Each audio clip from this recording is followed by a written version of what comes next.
Halo bosku, selamat mendengarkan kembali kisah Chu yang dari Donghua, Transcending the Nine Heavens, di channel alur cerita Donghua. Semoga kita semua dalam keadaan sehat walafiat, rezeki lancar barokah, dan diberi keselamatan dimanapun kita berada. Jangan lupa subscribe dan nyalakan loncengnya, agar tidak ketinggalan notifikasi video terbarunya.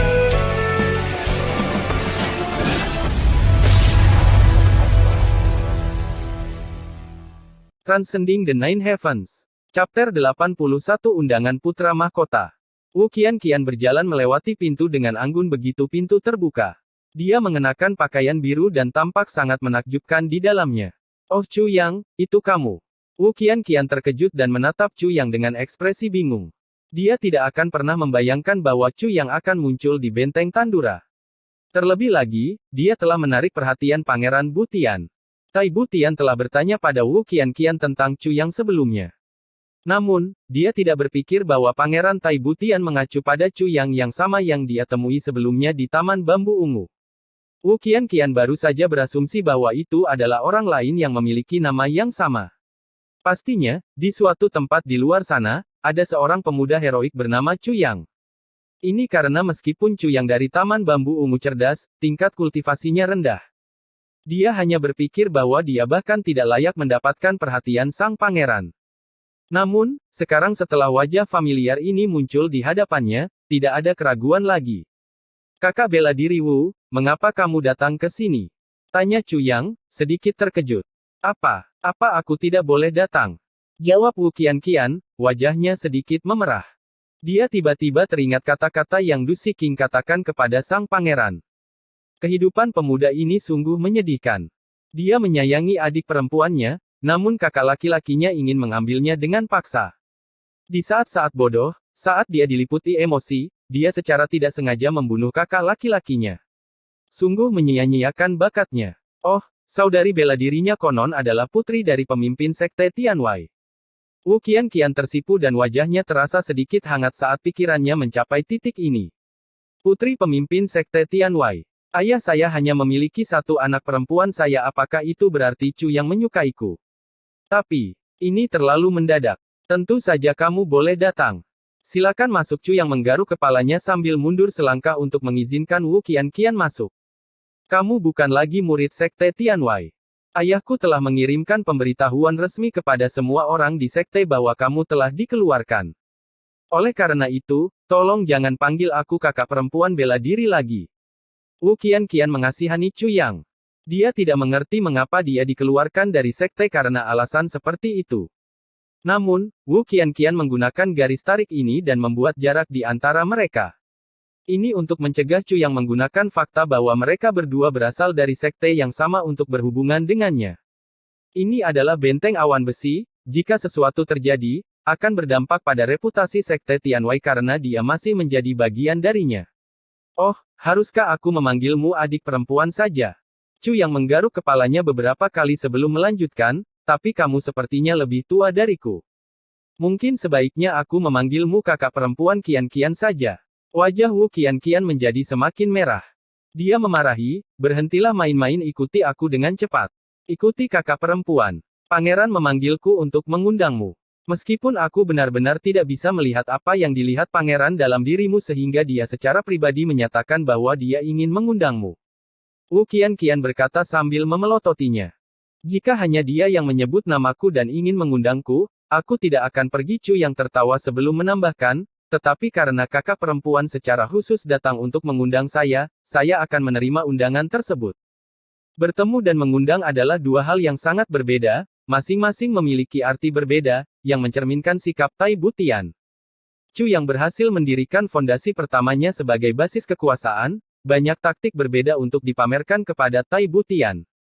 Pertama, tatapan tajam dan gerakannya yang lincah. Juga akan ada pujian Du Siqing yang tak ada habisnya dan paviliun persenjataan surgawi yang tak tertahankan. Dan sekarang, ada penambahan referensi Tai Long Cheng. Setelah refleksi dan kontemplasi hati-hati, Tai Long Cheng akan memberitahu Tai Butian semua yang telah terjadi. Chu yang tidak ragu tentang ini. Deskripsi Tai Long Cheng tentang Chu yang akan menegaskan hal lain, dugaan dan kecerdasan Chu yang tidak ada bandingannya bahwa penilaiannya terhadap kejadian-kejadian duniawi adalah akurat dan pemahamannya tentang Di Wu Qingrou sangat mendalam. Segala sesuatu yang mereka diskusikan berkaitan dengan kelangsungan hidup negara Tandura dan hasil perang antara Tai Butian dan Di Wuqingrou. Akan aneh jika Tai Butian tidak meminta untuk bertemu dengannya. Setelah Chu yang meninggalkan Sekte Tianwei, dia bergabung dengan kelompok Du King. Segala sesuatu yang telah dia rencanakan dan atur adalah untuk mengantisipasi hari ini. Dan hari ini akhirnya tiba. Ini adalah momen penting dan Chu yang tidak akan melewatkan kesempatan ini untuk meningkatkan status sosialnya. Pangeranlah yang mengirimku untuk mengundangmu, oke. Wu Qianqian melanjutkan dengan marah, pangeran tahu bahwa aku mengenalmu. Itu sebabnya dia secara khusus mengirimku ke sini. Dia juga mengirim 99 pengawalnya. Kereta di depan adalah yang digunakan oleh pangeran. Dia bahkan mengirim 16 lapis baja pengendara sebagai tindakan pencegahan ekstra. Ini semua adalah formalitas yang diperuntukkan bagi tamu nasional beberapa tahun terakhir ini, tidak ada seorang pun yang menerima sambutan seperti itu di negara Tandura. Oh, Chu yang tidak bisa tidak terkejut. Dia telah mengantisipasi bahwa Tai Butian akan mengirim orang untuk mengundangnya. Namun, dia tidak menyangka akan ada sambutan seremonial sebesar ini. Chu yang bergoyang maju mundur saat dia duduk di kereta yang dihias dengan mewah. Ada 8 pengendara lapis baja emas yang memimpin rombongan, masing-masing tampak tak kenal takut satu sama lain. Mereka menunggangi kuda yang seputih salju dan semua kudanya kuat, berotot, dan sangat terawat. Sedangkan sisanya, ada 2 pengendara lapis baja emas di kedua sisi gerbong dan 4 pengendara lapis baja emas di belakang gerbong.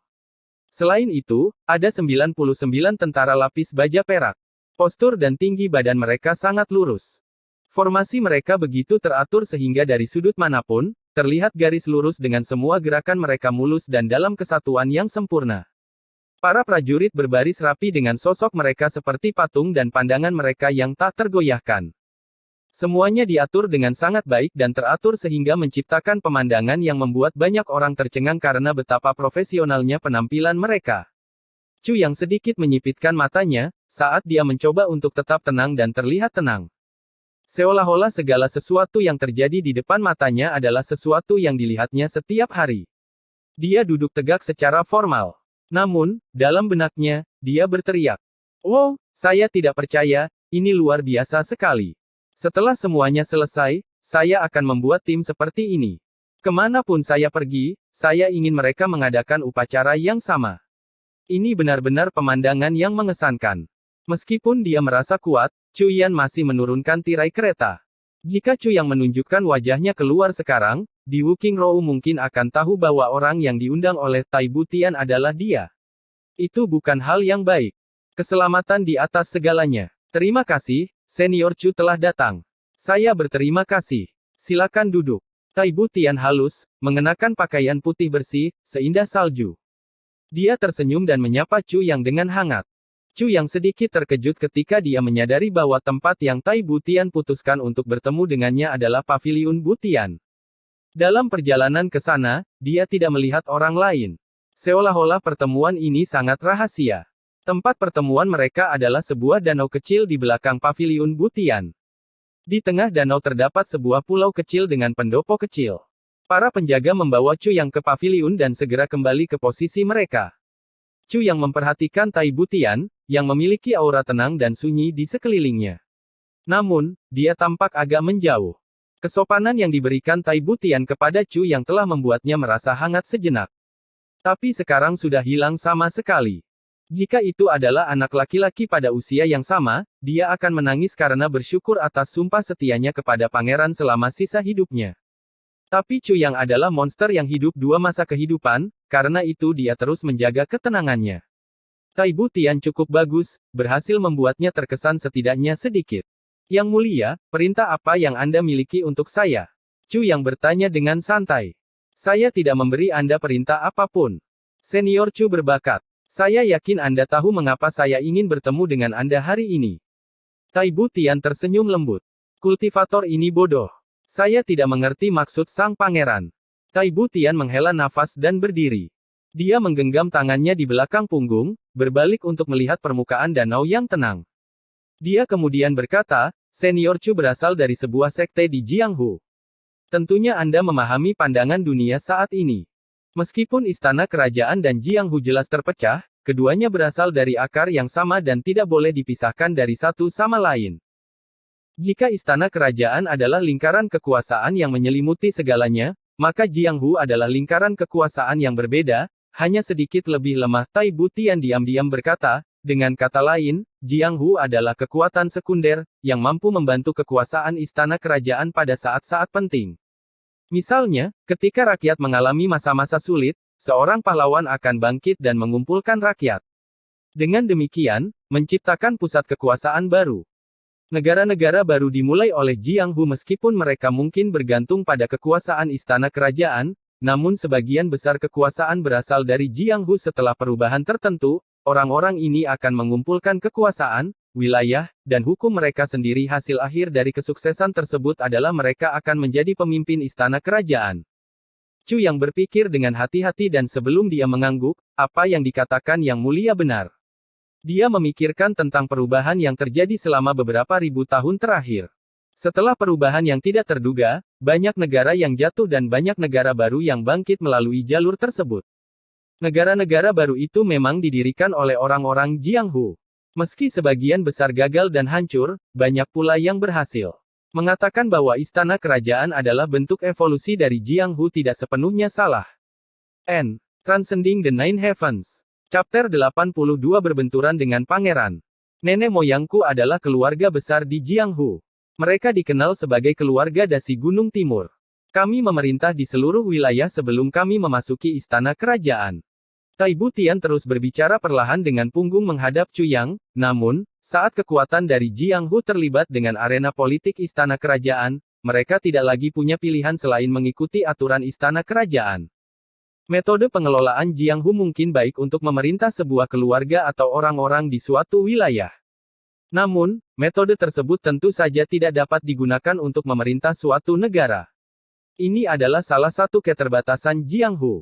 Akan tiba saatnya ketika Anda harus memutuskan untuk menyingkirkan sesuatu demi mendapatkan sesuatu yang baru. Seringkali, kemungkinan besar Anda harus menyingkirkan orang-orang baik di Jianghu. Kita semua memperlakukan satu sama lain sebagai saudara laki-laki. Namun, di istana kerajaan, itu sepenuhnya merupakan kaisar dan subjek. Jika subjek masih memandang kaisar sebagai saudara, situasi saudara yang membunuh orang lain pasti akan terjadi. Sepanjang sejarah, hal ini selalu terjadi. Tidak ada gunanya menyimpan hal-hal atau hubungan yang tidak perlu yang mungkin menimbulkan masalah di kemudian hari.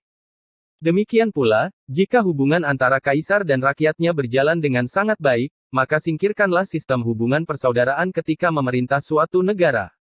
Meski cara-cara seperti itu mungkin dianggap kejam, namun hal itu dilakukan karena kebutuhan orang-orang yang menghabiskan hari-harinya dengan meratapi hal-hal seperti itu pasti akan gagal. Untuk memerintah suatu negara, Anda harus tidak memihak dan acuh tak acuh terhadap masalah-masalah seperti itu. Apalagi harus rela menerima olok-olok sejarah. Begitu mampu memikul beban tersebut, barulah siap mengambil peran memimpin suatu bangsa. Tidak mungkin memimpin suatu bangsa hanya dengan hati yang murni, emosi atau cinta persaudaraan. Kunci sukses adalah memerintah dengan hukum. Inilah perbedaan terbesar antara Jianghu dan istana kerajaan. Chu yang bingung ketika dia bertanya-tanya mengapa Tai Butian mengatakan semua hal ini kepadanya. Jadi orang akan bilang kaisar itu kejam. Tai Butian menyimpulkan, karena jika seorang kaisar menggunakan hatinya, dia mendapati dirinya tidak mampu memerintah suatu negara dan membuat keputusan yang tepat. Semua orang tahu bahwa saudara laki-laki itu berharga dan dapat diandalkan, tetapi begitu seorang saudara dipuji dan melampaui pemimpinnya, dia harus mundur. Bahkan jika saudara ini setia, hal itu harus dilakukan untuk memastikan kekuasaan dan kepemimpinan yang jelas. Seorang kaisar hidup dalam siksaan terus-menerus. Hari-hari mereka dipenuhi dengan kesendirian dan kesulitan. Ini adalah harga untuk menjamin stabilitas kerajaan dan perdamaian di dunia.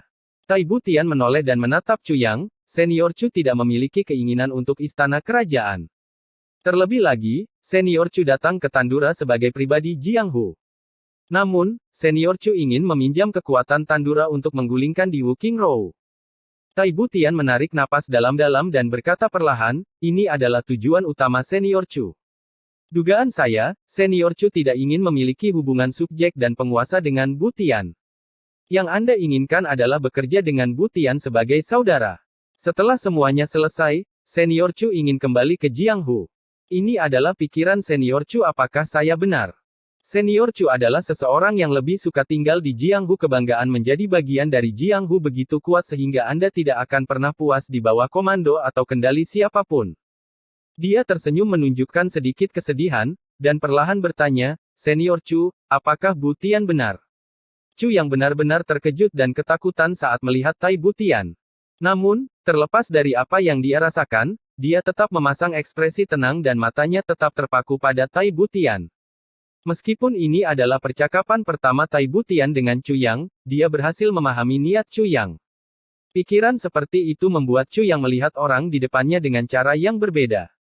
Yang mulia benar. Chu Yang berkata dengan santai, itulah yang saya rasakan. Haha. Tai Bu Tian tertawa getir, ini adalah pertemuan pertama kita. Saya ingin memperjelas masalah ini. Karena jika Senior Chu terus bekerja dengan mentalitas ini, maka pasti akan ada konflik dengan Bu Tian. Terlebih lagi, kontradiksi antara istana kerajaan dan Jianghu tidak dapat didamaikan. Yang mulia terlalu khawatir. Chu yang berkata dengan tulus, yang mulia khawatirkan adalah kontradiksi yang akan muncul setelah perdamaian dipulihkan. Saya tidak pernah tertarik dengan kekuasaan istana. Setelah Di Wu Qingrou digulingkan, Anda tidak akan pernah melihat Chu Yang lagi. Saya tahu ini adalah keputusan Senior Chu. Tai Bu Tian menghela nafas, namun, saya yakin, ketika saatnya tiba, banyak wilayah Tandura tidak lagi dapat dipertahankan karena Senior Chu sudah pergi. Saat Senior Chu pergi, negara Tandura pasti akan jatuh ke dalam kekacauan. Yang mulia, bolehkah saya bertanya berapa umur Anda? Chu yang bertanya. Aku sudah menyia-nyiakan 19 tahun. Mata Tai Bu Tian tiba-tiba menunjukkan ekspresi sedih dan bingung. Yang mulia telah tenggelam terlalu jauh ke dalam taktik dan strategi istana kerajaan. Chu yang berkata dengan tajam, bagi Anda, segala sesuatu harus diukur oleh istana kerajaan. Sebelum mengambil keputusan, keputusan tersebut harus dipikirkan dan ditimbang menurut manfaat dan kerugiannya serta dilihat sebagai bagian dari gambaran yang lebih besar. Namun, semua hal ini tidak diperlukan. Yang mulia terlalu khawatir. Namun, dia melupakan satu hal. Hal ini harus diukur dan dipertimbangkan. Ini adalah hidup atau mati. Kemenangan atau kegagalan. Chu yang melanjutkan, saat ini, negara Tandura masih relatif tidak stabil dan mudah terjerumus ke dalam kekacauan. Selain itu, kekuatan nasional Dazhao adalah 10 kali lebih besar dibandingkan negara Tandura. Negara ini tidak hanya memiliki tentara yang berani namun juga brilian. Dan pemimpin yang kuat. Negara Dazhao juga memiliki 10 jenderal macan naga besar, masing-masing dengan setidaknya 1000 kemenangan. Di Wu Qingrou tidak hanya berkemampuan luar biasa, tetapi juga ahli taktik brilian dengan tekad untuk melakukan apapun untuk mencapai tujuannya. Tujuannya adalah menguasai seluruh benua. Tandura bisa runtuh kapan saja, membahayakan nyawa 600 juta orang. Menghadapi bahaya yang akan datang, Yang Mulia hanya bisa memikirkan masa depan yang damai. Chu yang mencibir, saya tidak menyadari bahwa Yang Mulia begitu percaya diri. Atau mungkin sombong adalah kata yang tepat jika Yang Mulia terus meremehkan Di Wu Qingrou, Chu yang mungkin sebaiknya meninggalkan tempat ini dan pensiun di tempat lain tanpa peduli. Wajah Tai Bu Tian berubah. Dia melirik Chu Yang, menatapnya sejenak sebelum memiringkan tubuhnya dan membungkuk. Apa yang dikatakan Senior Chu benar. Bu Tian merasa terhormat bisa belajar lebih banyak dari Anda. Kita tidak boleh berbicara sejauh itu di masa depan.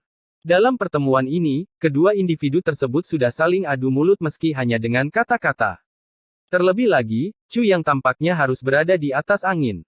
Tai Bu Tian telah melalui semua kesulitan mengatakan dan menjelaskan semua yang dia lakukan untuk membatalkan kesetiaan Chu yang terhadap Jianghu dan menjadikan Chu yang salah satu rakyatnya. Meskipun perkataannya ada benarnya, sebagian besar di antaranya terlalu dilebih-lebihkan dan bias. Argumen tandingan Chu yang menunjukkan bahwa keputusannya sudah final dan tidak akan berubah. Selain itu, dia telah menunjukkan logika yang salah dalam pemikiran Tai Bu Tian. Kata-katanya dilebih-lebihkan dan tidak memberi Tai Bu Tian ruang untuk membantah. Chu yang juga menyadari bahwa Tai Bu Tian sedang ditekan secara intens oleh Di Wu Qingrou. Wajar jika Tai Bu Tian memikirkan tentang kehidupan, kematian, kemenangan, dan kegagalan. Faktanya, Tai Bu Tian mungkin terus memikirkan hal ini. Chu yang hanya memanfaatkan kata-kata dan pikirannya untuk meyakinkan Tai Bu Tian. Tai Bu Tian menggunakan seluruh dunia untuk menekan Chu Yang. Namun, Chu yang segera membalas dengan menggunakan Di Wuking Rou serta 600 juta orang negara Tandura untuk tindakan yang baik. Kedua belah pihak agak melebih-lebihkan poin mereka. Meski begitu, mereka masing-masing memahami niat satu sama lain. Namun, mereka berdua memilih untuk tidak mengatakannya secara langsung hanya karena dirasa terlalu konfrontatif. Pada saat itu, kerugian Tai Butian tidak akan sedikit, dan Chu Yang juga akan kesulitan mencapai tujuannya. Oleh karena itu, masing-masing pihak secara alami membentuk keseimbangan yang halus. Di bawah tekanan dari pernyataan terakhir Chu Yang, Tai Butian tidak punya pilihan selain mengambil langkah mundur dan mengakui kekalahan dalam pertarungan akal ini. Namun, hal itu membantunya membuktikan bahwa dirinya adalah orang yang mampu menerima ide orang lain. Senior Chu, kamu adalah orang yang lugas dan kata-katamu setajam pisau. Tai Butian berkata sambil tersenyum. Yang mulia juga memiliki pertahanan yang kuat. Chu yang balas tersenyum. Senior Chu telah menyia-nyiakan banyak pemikiran dalam perjalananmu ke Tandura. Kamu datang tiba-tiba, membuatku cukup terkejut. Saat itu, aku sudah ingin merekrutmu untuk membantuku. Namun, sebelum aku bisa melakukannya, kamu sudah punya tabib suci Du membantu merekomendasikan Anda, memanfaatkan kebutuhan mendesak saya akan bakat. Tai Butian menghela nafas dan tersenyum. Setelah menyelesaikan semua ini, Senior Chu bahkan tidak repot-repot datang dan menemuiku.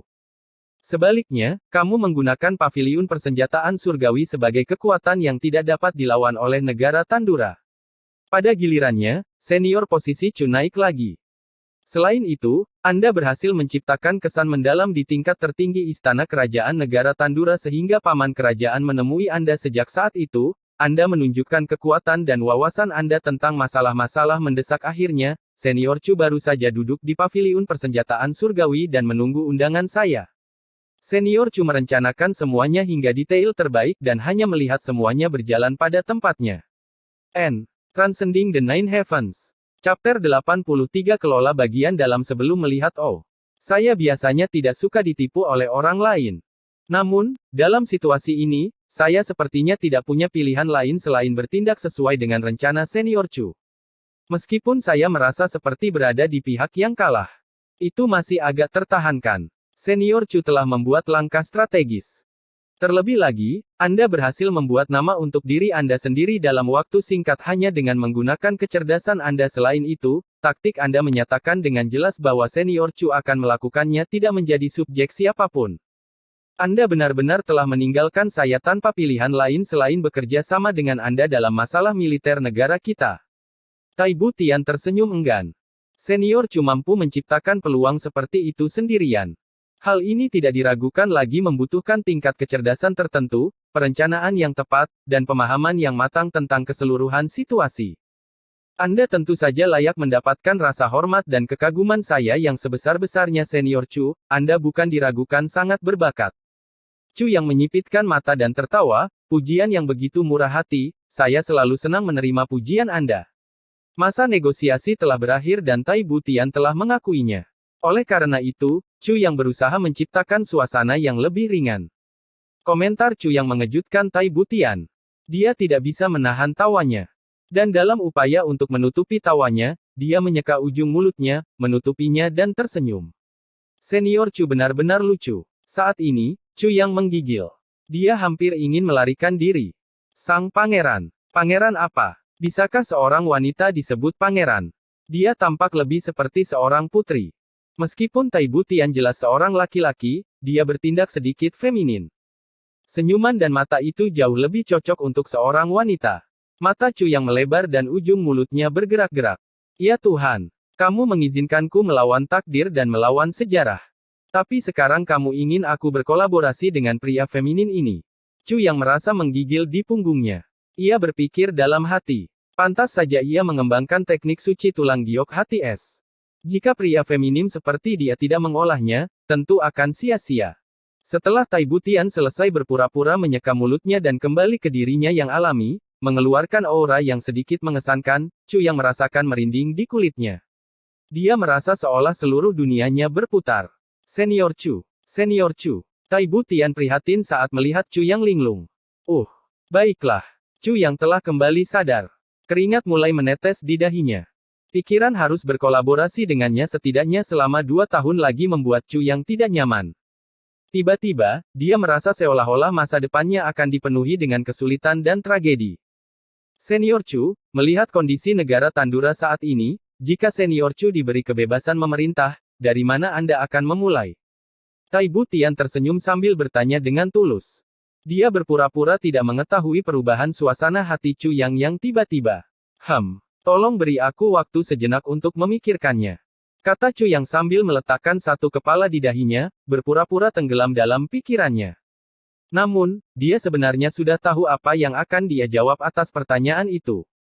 Dia hanya sedikit terguncang oleh tingkah laku pangeran dan perlu waktu untuk mendapatkan kembali ketenangannya. Jika Anda ingin menghilangkan invasi asing, atasi perselisihan internal. Kata Chu yang sambil mengerahkan seluruh upayanya untuk mencoba mengaktifkan teknik 9 kesengsaraan melampaui 9 surga untuk menekan beberapa pemikiran yang dia alami.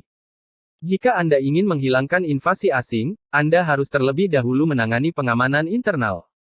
Tai Butian merasakan deja vu yang aneh, dan dia bertanya-tanya mengapa kata-kata yang diucapkan Chu yang terdengar begitu familiar. Pertama kali dia mendengar kata-kata ini, terjadi perubahan besar di istana. Kedua kalinya, 3 juta tentara menjadi tulang kering di medan perang. Ketiga kalinya dia mendengarnya adalah ketika istana sedang bersidang. Pada saat itu, paman kerajaan Tai Long Cheng mengangkat pedangnya dan membereskan para pejabat sekaligus, menciptakan sungai darah. Hari ini, Chu yang datang ke sini, dan prioritas pertamanya adalah kata-kata ini. Mungkinkah akan terjadi kekacauan atau perubahan besar lagi di masa mendatang? Ya, itu benar. Tai Butian tersenyum dan berkata, tetapi masalahnya adalah, meskipun invasi asing adalah masalah yang terlihat, masalah kekacauan internal tersembunyi. Mereka hanya perlu disaring. Chu yang tersenyum percaya diri. Bagaimana jika saya memberi Senior Chu kendali penuh atas proses ini? Tai Butian tersenyum saat dia secara resmi mengajukan permintaan kolaborasi. Itu masih belum cukup, kata Chu yang sambil menggelengkan kepalanya. Itu masih belum cukup. Saya dengar Yang Mulia menciptakan paviliun Butian. Chu yang bertanya dengan santai, jika kita ingin berkolaborasi, kita harus saling percaya. Saya ingin Butian Paviliun. Tai Butian menatapnya dengan dingin. Tatapan dinginnya berlanjut beberapa saat hingga dia tetap tidak bergerak. Setelah sekian lama, Tai Butian akhirnya berdiri. Sambil menggenggam tangannya di belakang punggung, dia berjalan menuju pagar paviliun. Matanya mengikuti pantulan air di cahaya sore. Angin sepoi-sepoi bertiup, meluncur di atas danau, menyebabkan jubah putihnya berkibar tertiup angin. Sebelum aku berumur 11 tahun, aku adalah seorang anak yang lugu dan tidak tahu banyak.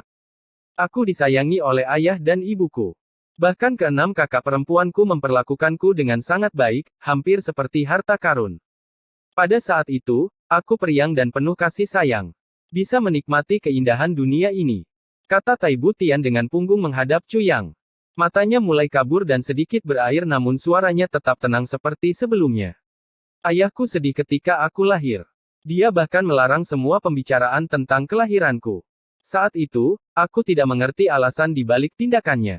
Suatu tahun, ayah mengenakan baju besi emasnya dan pergi berperang di depan mataku, dia tampak seperti makhluk yang tak terkalahkan, hampir seperti dewa.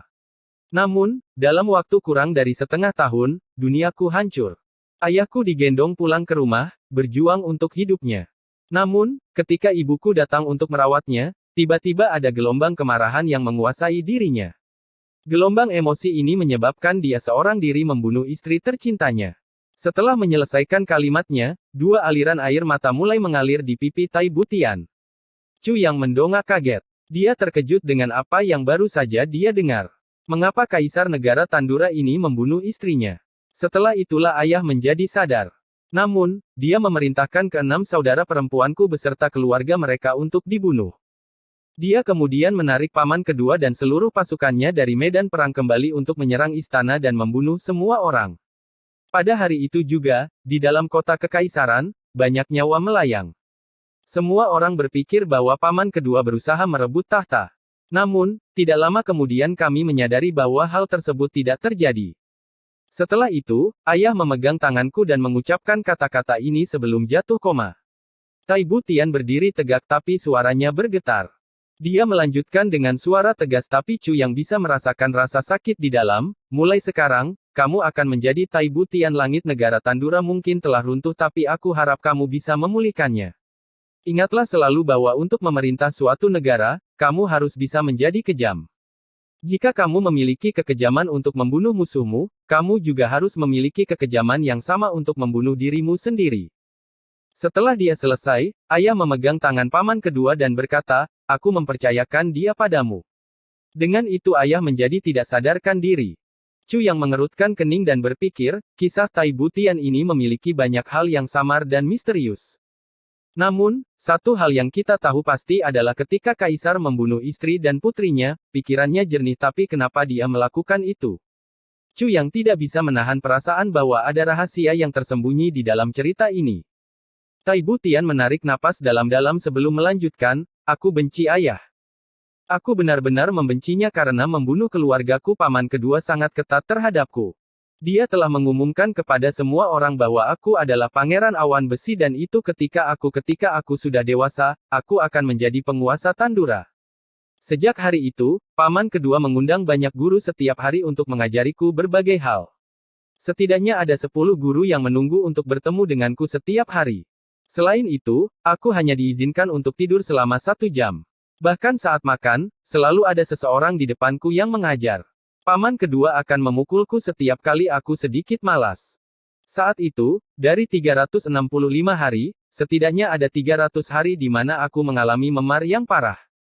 Sepertinya ketegasan paman kedua terhadapku melebihi ketegasan guru yang paling sulit di dunia.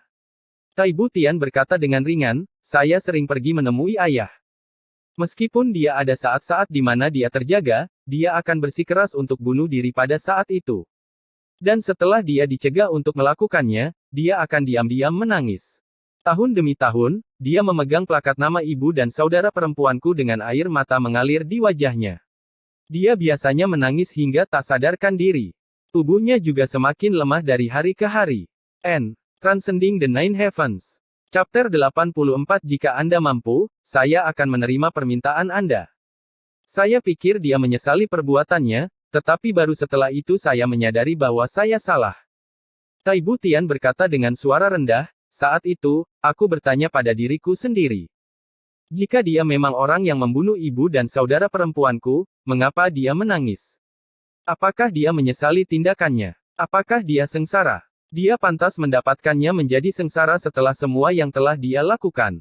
Bahkan sekarang, aku masih membencinya namun, setelah beberapa tahun, aku mulai memahami posisinya dan semakin sulit membencinya. Taibu Tian melanjutkan sambil menggenggam tangannya di belakang punggungnya. Air mata mengalir di pipinya dan matanya mengungkapkan emosi yang dia rasakan, bersama dengan konflik mendalam yang terjadi di dalam dirinya. Baru beberapa tahun terakhir ini aku akhirnya menyadari bahwa hati ayahku dipenuhi dengan penderitaan. Sebagai seorang ayah, dia harus menanggung penderitaan yang berbeda-beda dan sebagai seorang laki-laki, dia mempunyai tanggung jawab. Namun, yang paling penting, sebagai seorang kaisar, beban yang harus dipikulnya sangatlah berat. Taibu Tian menarik napas dalam-dalam dan berkata, sedangkan aku terus-menerus berada di bawah tekanan paman kedua untuk mempelajari segalanya. Ada banyak waktu di mana aku harus belajar begitu banyak hingga aku putus asa dan menangis. Aku melanjutkannya menangis sampai paman kedua mengambil cambuk dan mencambukku hingga sadar. Ini adalah lingkaran iblis dan terus berlanjut tanpa henti. Namun, seiring berjalannya waktu, aku tidak hanya belajar filsafat tetapi juga taktik, seni bela diri, strategi berkuasa semuanya memperkuat kekuatan mentalku. Paman kedua mengukir kata-kata yang diucapkan ayahku di atas meja dan menggantungkannya di dinding kamar tidurku serta di tempat-tempat yang sering aku kunjungi. Aku terpaksa melafalkan kata-kata itu sebagai mantra sebelum setiap makan. Paman kedua bertempur dengan gagah berani di medan perang dan merencanakan strategi yang tak terhitung jumlahnya. Dia adalah faktor penentu dalam setiap pertempuran. Pada saat yang sama, dia mengendalikan dan memerintah seluruh negara. Pada saat itu, dia selalu lelah karena semua beban dan tanggung jawab yang telah dia ambil sehingga dia hampir tidak bisa membuka matanya. Terlebih lagi, dia bahkan tidak punya waktu untuk berbicara dengan saya. Namun, dia selalu meluangkan waktu untuk berbicara dengan guru saya tentang apa yang telah saya pelajari dan setelah itu memukuli saya secara menyeluruh. Seolah-olah dia tidak akan pernah puas denganku. Akibatnya, aku tidak pernah berani melakukan skiff lebih lama lagi karena hukumannya yang terus-menerus. Ada suara menelan yang keluar dari tenggorokan Tai Butian seolah-olah dia telah menelan sesuatu. Dia kemudian melanjutkan, aku benci ayah. Tapi aku lebih membenci paman kedua. Namun, suatu hari aku melihat paman kedua menggunakan jus bunga hitam untuk mewarnai rambutnya. Dia baru berusia 32 tahun saat itu. Pada saat itu dan terkenal karena keberanian dan ketampanannya di Tandura. Namun, sejak ayah terserang penyakit, rambutnya mulai memutih hingga tampak lebih putih daripada hitam. Hal ini menyebabkan paman kedua meninggal rambutnya sering untuk menyembunyikan fakta ini. Pada saat itu, aku memandang rendah paman kedua. Pria macam apa yang mengkhawatirkan penampilan dan mengecat rambutnya. Baru kemudian aku menyadarinya. Karena ayah sakit dan aku masih terlalu muda maka paman kedua harus menanggung beban menjalankan banyak peran untuk memerintah negara Tandura. Kesehatannya adalah salah satu harapan terbesar negara Tandura pada saat itu. Jika orang menyadari bahwa kepalanya penuh dengan rambut putih, itu akan mengejutkan kepada semua orang, terutama orang-orang di militer. Setiap hari, paman kedua bertempur di medan perang atau melatih tentara. Dia tampak kuat dan sangat ganas. Yang perlu dia lakukan hanyalah berteriak dan hati ratusan tentara akan bergetar. Namun, ketika dia sampai di rumah, setiap malam, dia bahkan hampir tidak bisa mengangkat kakinya. Dia kesulitan berbicara dan tangannya gemetar saat dia makan. Terlebih lagi, dia adalah seorang seniman bela diri yang terhormat tapi setiap hari dia terus-menerus kehabisan tenaga, hampir sampai pada titik pingsan. Setelah memahami penderitaan ayah dan paman kedua, aku mulai memusatkan seluruh upayaku pada pendidikanku dan belajar sebanyak yang aku bisa. Setiap kali dia pulang dari pertempuran melawan di Wuqingzhou, dia akan membahasnya bersamaku beberapa lusin kali sekitar 3 tahun yang lalu aku akhirnya mulai memahami segalanya dan kemudian memulai hidupku sebagai seorang pangeran sejati. Saat itulah aku mengetahui bahwa semua keputusan yang dibuat oleh paman kedua dilakukan atas namaku.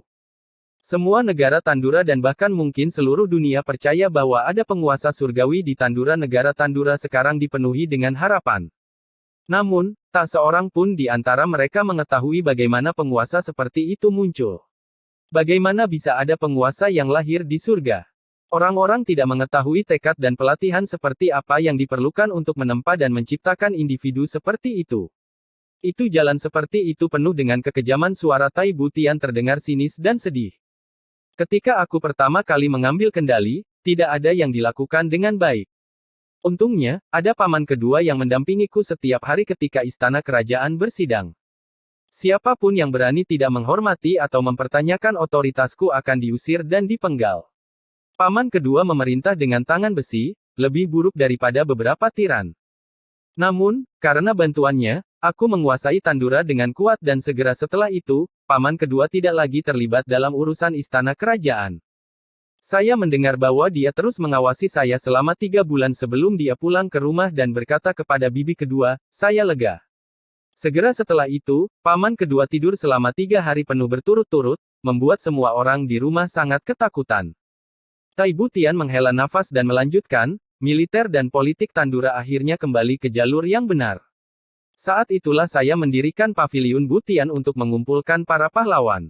Saya selalu berharap menemukan seseorang untuk berbagi beban ini yang saya beruang. Demi stabilitas Tandura dan penghidupan 600 juta orang, penderitaan yang telah kita bayar tidak terbayangkan. Aku terlalu lelah. Paman kedua terlalu lelah. Tai Butian berkata dengan ringan. Nada suaranya sangat santai, tapi Chu yang bisa mendengar kelelahan yang tersembunyi di dalamnya. Paman kedua merekomendasikanmu kepadaku. Tai Butian masih tidak berbalik tetapi suaranya tegas, saya percaya pada penilaian paman saya, jadi saya akan mempercayai Anda jika Anda memerlukan Butian Paviliun, saya akan mematuhinya. Namun, saya hanya akan memberi Anda posisi ajang menteri. Saya tidak bisa langsung memberi Anda posisi yang lebih tinggi dari ini. Saya yakin Anda mengerti.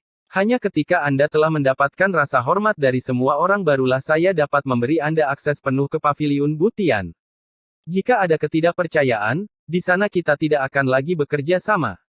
Namun, karena kita bekerja sama, saya akan mempercayai Anda. Tai Butian selesai dan berjalan keluar tanpa berbalik.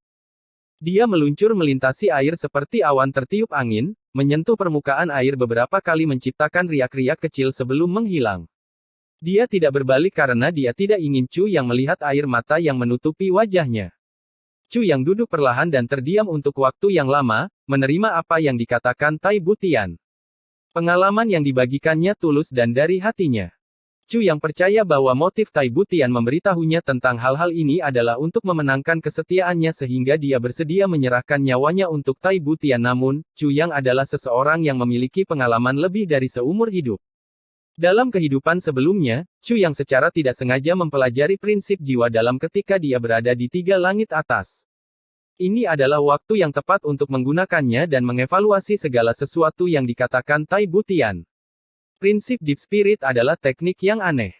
Meski tidak memiliki kekuatan apapun, ia dapat mendeteksi segala bentuk tipu daya atau kepalsuan. Teknik ini adalah bagian dari warisan klan bintang 3 surgawi. Ini memastikan bahwa orang dengan teknik ini tidak akan bisa ditipu oleh siapapun. Namun, setelah menggunakan prinsip Deep Spirit, Chu Yang menemukan bahwa semua yang dikatakan Tai Butian adalah benar. Namun banyak hal yang kurang dalam penjelasannya dan hal-hal yang tidak dapat dijelaskan yang merupakan hal yang aneh. Siapapun pasti telah melihat celah ini dalam apa yang dikatakan Tai Butian, tetapi kata-katanya masih sepenuhnya benar. Misalnya, mengapa Kaisar Awan Besi membunuh istrinya setelah ia mengalami luka serius? Mengapa dia membunuh ke-6 putrinya dan keluarga mereka? Mengapa dia memerintahkan pembersihan darah di seluruh istana? Semua hal ini tidak memiliki penjelasan yang jelas, tapi itu adalah kebenaran. Chu Yang juga tidak tahu apa yang terjadi bahkan setelah meninjau peristiwa yang terjadi sepanjang kehidupan sebelumnya. Bagaimanapun, Tai Butian meninggal terlalu dini di kehidupan sebelumnya, sebelum Chu Yang sempat membantu. Seluruh situasi diselimuti misteri. Chu Yang merasa ada rahasia tersembunyi yang bisa menjelaskan semuanya dengan sempurna, tapi dia tidak tahu apa itu. Chu Yang duduk di sana dan memikirkannya untuk waktu yang lama tetapi tidak dapat memperoleh wawasan baru. Oleh karena itu, pada akhirnya, dia menyerah. Keluarga kerajaan terlalu rumit. Jika saya ingin mengetahui pikiran dan pemikiran seorang kaisar, tidak diragukan lagi itu akan lebih sulit. Yah, aku mencoba menebak tapi sepertinya tidak ada petunjuk apapun. Saya kira tidak banyak yang bisa saya lakukan. Chu Yang hanya perlu mengetahui bahwa Tai Butian memenuhi persyaratan untuk berkolaborasi. Selama proses itu, Tai Butian bahkan tidak mau menawar. Tentu saja, ini karena Tai Butian adalah orang yang berpikiran terbuka. Selain itu, Chu Yang berguna bagi Tai Butian dan itu tentu membantunya menjadi murah hati dan menyetujui tuntutannya. Selain itu, Tai Butian punya pikiran untuk bertaruh pada kolaborasi ini. Namun, ada faktor yang sangat penting yang dipahami sepenuhnya oleh Chu Yang. Itu adalah teknik suci tulang giok hati es. Jenis teknik dan prinsip jiwa dalam ini sedikit berbeda tetapi memiliki hasil yang serupa. Meskipun teknik suci tulang giok hati es tidak mampu menemukan kebohongan, namun teknik ini mampu membantu menembus hati orang-orang. Ini memberi Tai Butian intuisi yang luar biasa. Transcending the Nine Heavens. Chapter 85 Ajun Menteri. Tai Butian memahami niat Chu Yang dengan jelas. Meskipun dia tidak memiliki bukti nyata, dia percaya bahwa Chu Yang tidak akan menyakiti dirinya atau negara Tandura. Selain itu, dia yakin bahwa Chu Yang tidak akan menyalahgunakan kekuasaan yang diberikan kepadanya dalam semacam rencana jahat. Inilah alasan mengapa Tai Butian bersedia mencobanya. Karena dia menyadari kemampuan Chu Yang dan yakin bahwa dia tidak akan menyakiti Tandura. Saat ini, dia sebenarnya sangat membutuhkan seseorang untuk membantu. Dia kelelahan memikul bebannya sebagai penguasa Tandura. Dia membutuhkan seseorang untuk berbagi, tetapi tidak ada pejabat sipil dan militer di istana kerajaan yang cocok untuk membantu.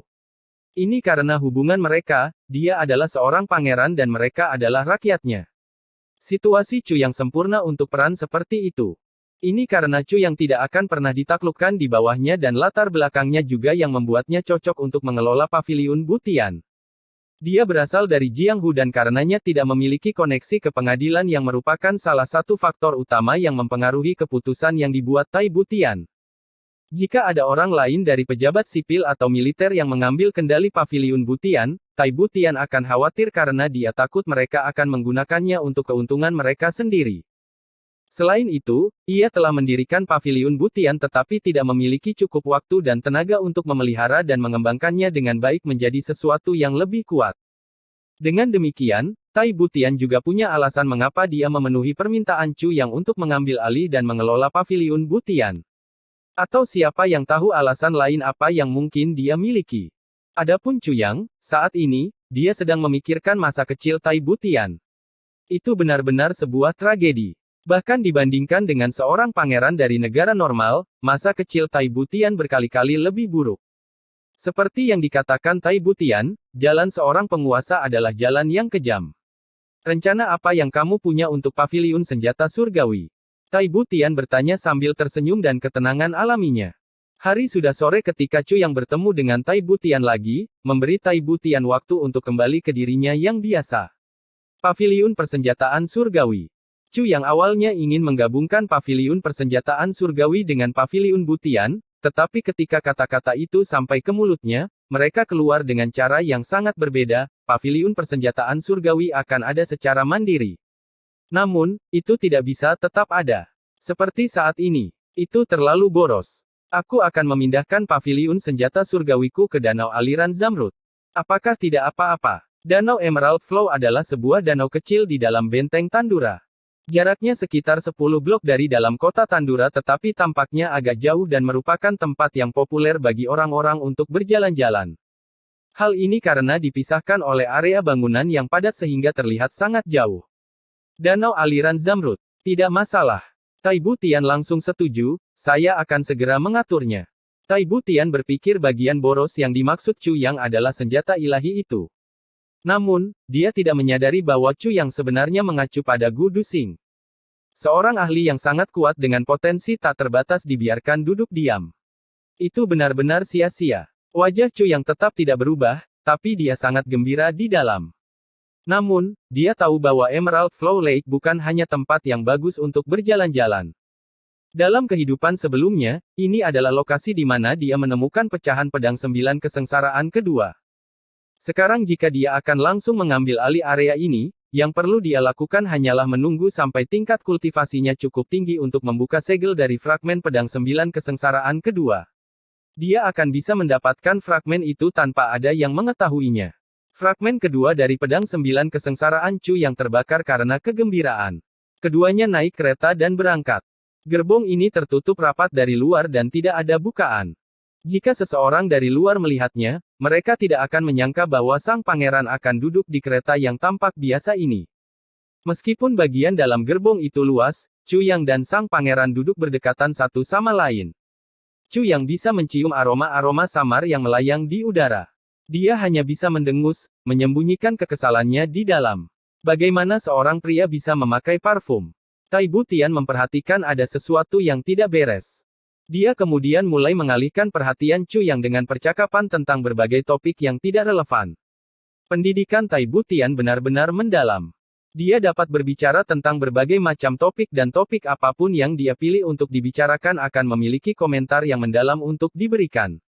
Topiknya berkisar dari surga hingga bumi, dari legenda hingga tokoh terkenal saat ini. Pengetahuannya tentang setiap topik sungguh menakjubkan. Dalam hal pendidikannya, Chu Yang tertinggal jauh di belakang Tai Butian. Satu-satunya hal yang bisa dia lakukan adalah mendengarkan. Waktu perlahan berlalu dan Chu Yang menjadi semakin asyik dengan kata-kata Tai Butian dan tidak lagi memperhatikan aroma yang ada di kereta. Kereta berhenti dan keduanya turun. Mereka kemudian memasuki sebuah rumah besar. Ini adalah markas Butian Pavilion. Tai Butian berkata dengan lembut sambil berjalan. Chu Yang menjawab dengan terkejut dengan apa yang dilihatnya. Bagi siapapun yang mendengar 3 kata Pavilion Butian, sebuah bangunan megah pasti terlintas di benak mereka. Namun, ternyata itu hanyalah bangunan satu lantai biasa. Jadi tempat dengan plakat Pavilion Butian dan danau kecil tempat Tai Butian pertama kali berdiskusi dengan saya hanyalah kedok. Bagi Chu Yang, tempat itu terasa lebih cocok disebut Pavilion Butian. Tempat ini agak terlalu biasa. Saat mereka masuk ke dalam gedung, Tai Butian membawa Chu Yang langsung ke aula utama.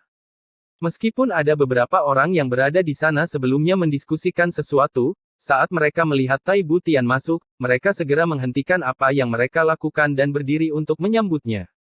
Orang ini adalah Chu Yang, Senior Chu. Tai Butian memperkenalkan, mulai hari ini, Senior Chu adalah anggota Pavilion Butian. Posisi sementaranya adalah Ajun Menteri Pavilion Butian. Mulai sekarang, Senior Chu akan berpartisipasi dalam semua urusan Paviliun Butian, mulai dari perencanaan hingga pengambilan keputusan. Kelima orang di ruangan itu terkejut dan itu terlihat di wajah mereka saat ekspresi mereka segera berubah. Jabatan Ajun Menteri bukanlah jabatan biasa. Jika kata Ajun tidak dicantumkan, dia akan menjadi Menteri Paviliun Butian. Sebelumnya, posisi Menteri adalah milik Tai Butian. Posisi ini bahkan lebih tinggi dari Paviliun Lord. Mungkinkah pemuda ini menjadi Menteri Paviliun Butian di masa depan? Semuanya sangat terkejut. Tai Butian telah mendatangkan seorang pemuda untuk mengambil alih posisi menteri.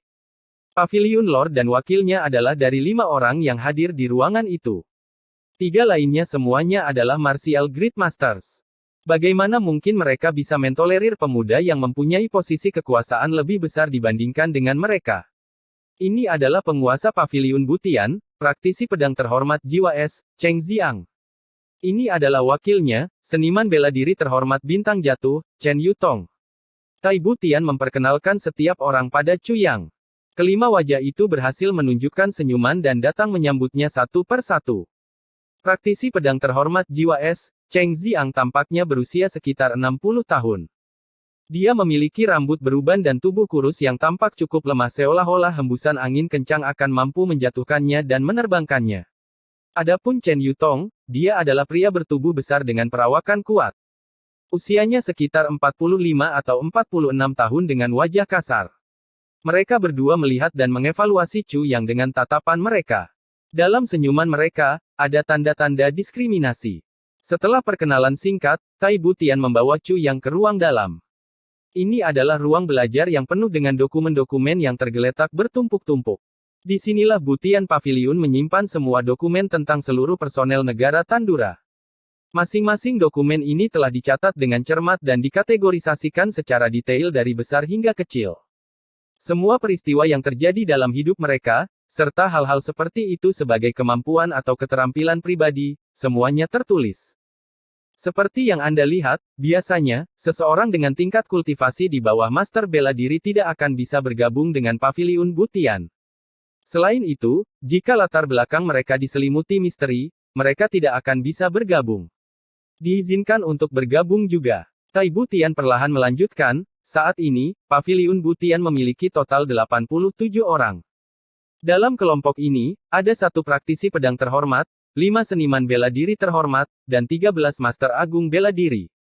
Sisanya adalah master bela diri dari kelas 4 ke atas.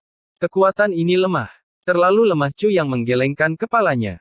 Kekuatan sekte seperti itu akan sangat kuat, tetapi jika ditempatkan dalam perang antara 2 negara besar, itu terlalu kecil. Dibandingkan dengan Aula Kesatria Kuda Emas di Wuking Row, kekuatan ini tidak cukup. Faktanya, bagian tersebut bahkan tidak berhak untuk dibandingkan dengan Aula Kesatria Kuda Emas. Aula Kesatria Kuda Emas sudah mapan dengan sekitar 30.000 orang bahkan jika Anda tidak menghitung staf pendukung, jumlah ahli di tingkat master bela diri ke atas adalah sekitar 20.000. Dengan jumlah yang begitu mengerikan, bagaimana organisasi yang baru didirikan seperti Butian Paviliun bisa dibandingkan? Sampai saat ini, Paviliun Butian dianggap sebagai kekuatan pribadi saya dan mereka hanya berurusan dengan strategi. Beberapa upaya pembunuhan kami semuanya berakhir dengan kegagalan, mengakibatkan kami kehilangan banyak orang. Tai Butian berkata perlahan, karena ini, saya takut untuk mengembangkannya lebih jauh. Chu Yang dengan ringan mengangguk. Meskipun Tai Butian tidak mengatakannya secara langsung, Chu Yang mendengar, ada mata-mata di Paviliun Butian. Selama masih ada mata-mata yang bersembunyi di dalam organisasi, tidak peduli seberapa rincin atau terencananya upaya pembunuhan tersebut, pasti mereka akan berakhir dengan kegagalan. Itu tidak ada bedanya dengan mengirim bawahanmu langsung ke tangan musuh. Ini adalah masalah pertama yang harus kamu selesaikan. Tai Butian berkata dengan santai. Bukan masalah. Chu Yang melirik tumpukan dokumen dan berkata dengan tegas. Transcending the Nine Heavens. Chapter 86 Pejabat baru perlu menunjukkan otoritasnya. Masalah kedua adalah di Wuking Row telah mengirimkan sejumlah besar mata-mata untuk menyusup ke dalam barisan negara Tandura sejak pertempuran kecilmu dengannya beberapa tahun yang lalu.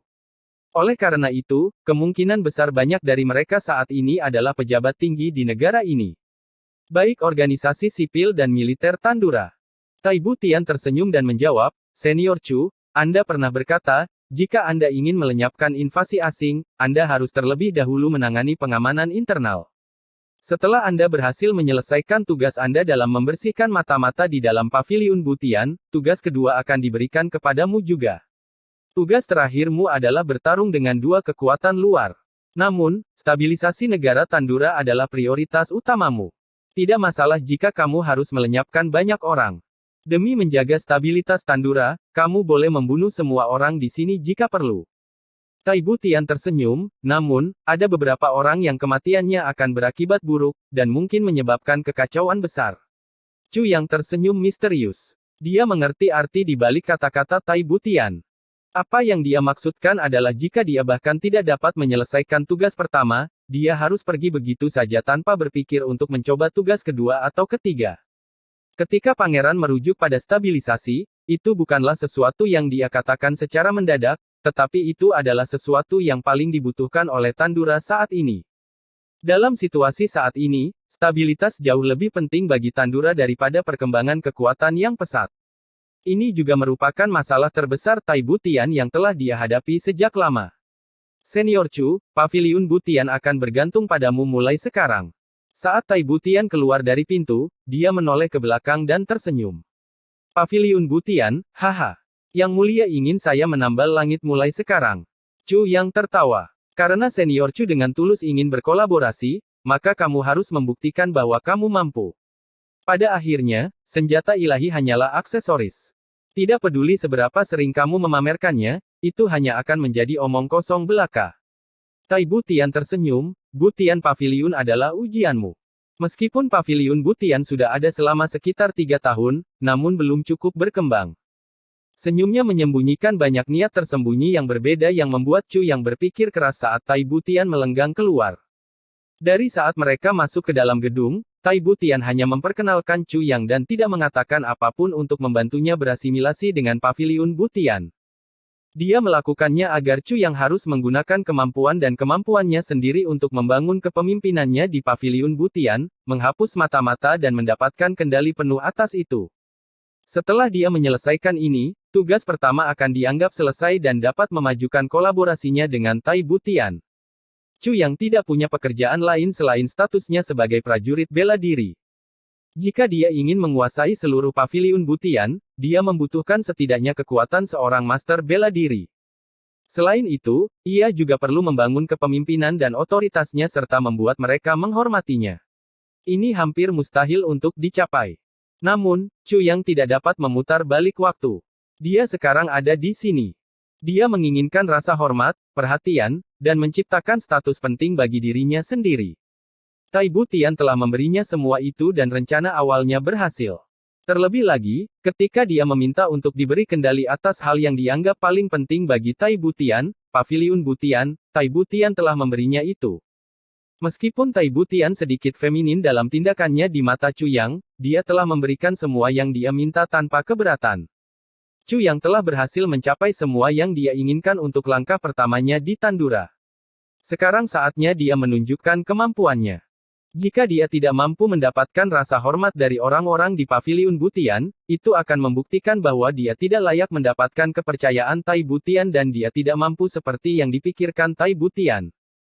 Kolaborasi antara Tai Butian dan Chu Yang adalah untuk mendorong Chu Yang ke titik di mana dia tidak bisa lagi kembali. Meskipun sudah cukup lama sejak Tai Butian pergi, Chu Yang sangat asyik dengan tumpukan dokumen yang ada di hadapannya. Dia menganalisis setiap kata dengan rumit. Dokumen-dokumen ini hanyalah catatan dan tidak sepenuhnya akurat. Namun, Chu Yang mencoba mencari sedikit kebenaran dari kekurangan dalam laporan ini. Dari sana, dia kemudian akan memutuskan langkah apa yang akan diambilnya. Sangat sulit untuk mencoba menyaring lebih lanjut orang-orang yang telah melalui proses penyaringan yang ketat hanya berdasarkan apa yang tercatat dalam laporan tersebut. Namun, ini adalah satu-satunya titik di mana Chu Yang bisa memulai. Ini hanya karena dia tidak memiliki mata-mata sehingga dia harus mengandalkan usahanya sendiri untuk menyelesaikan masalah.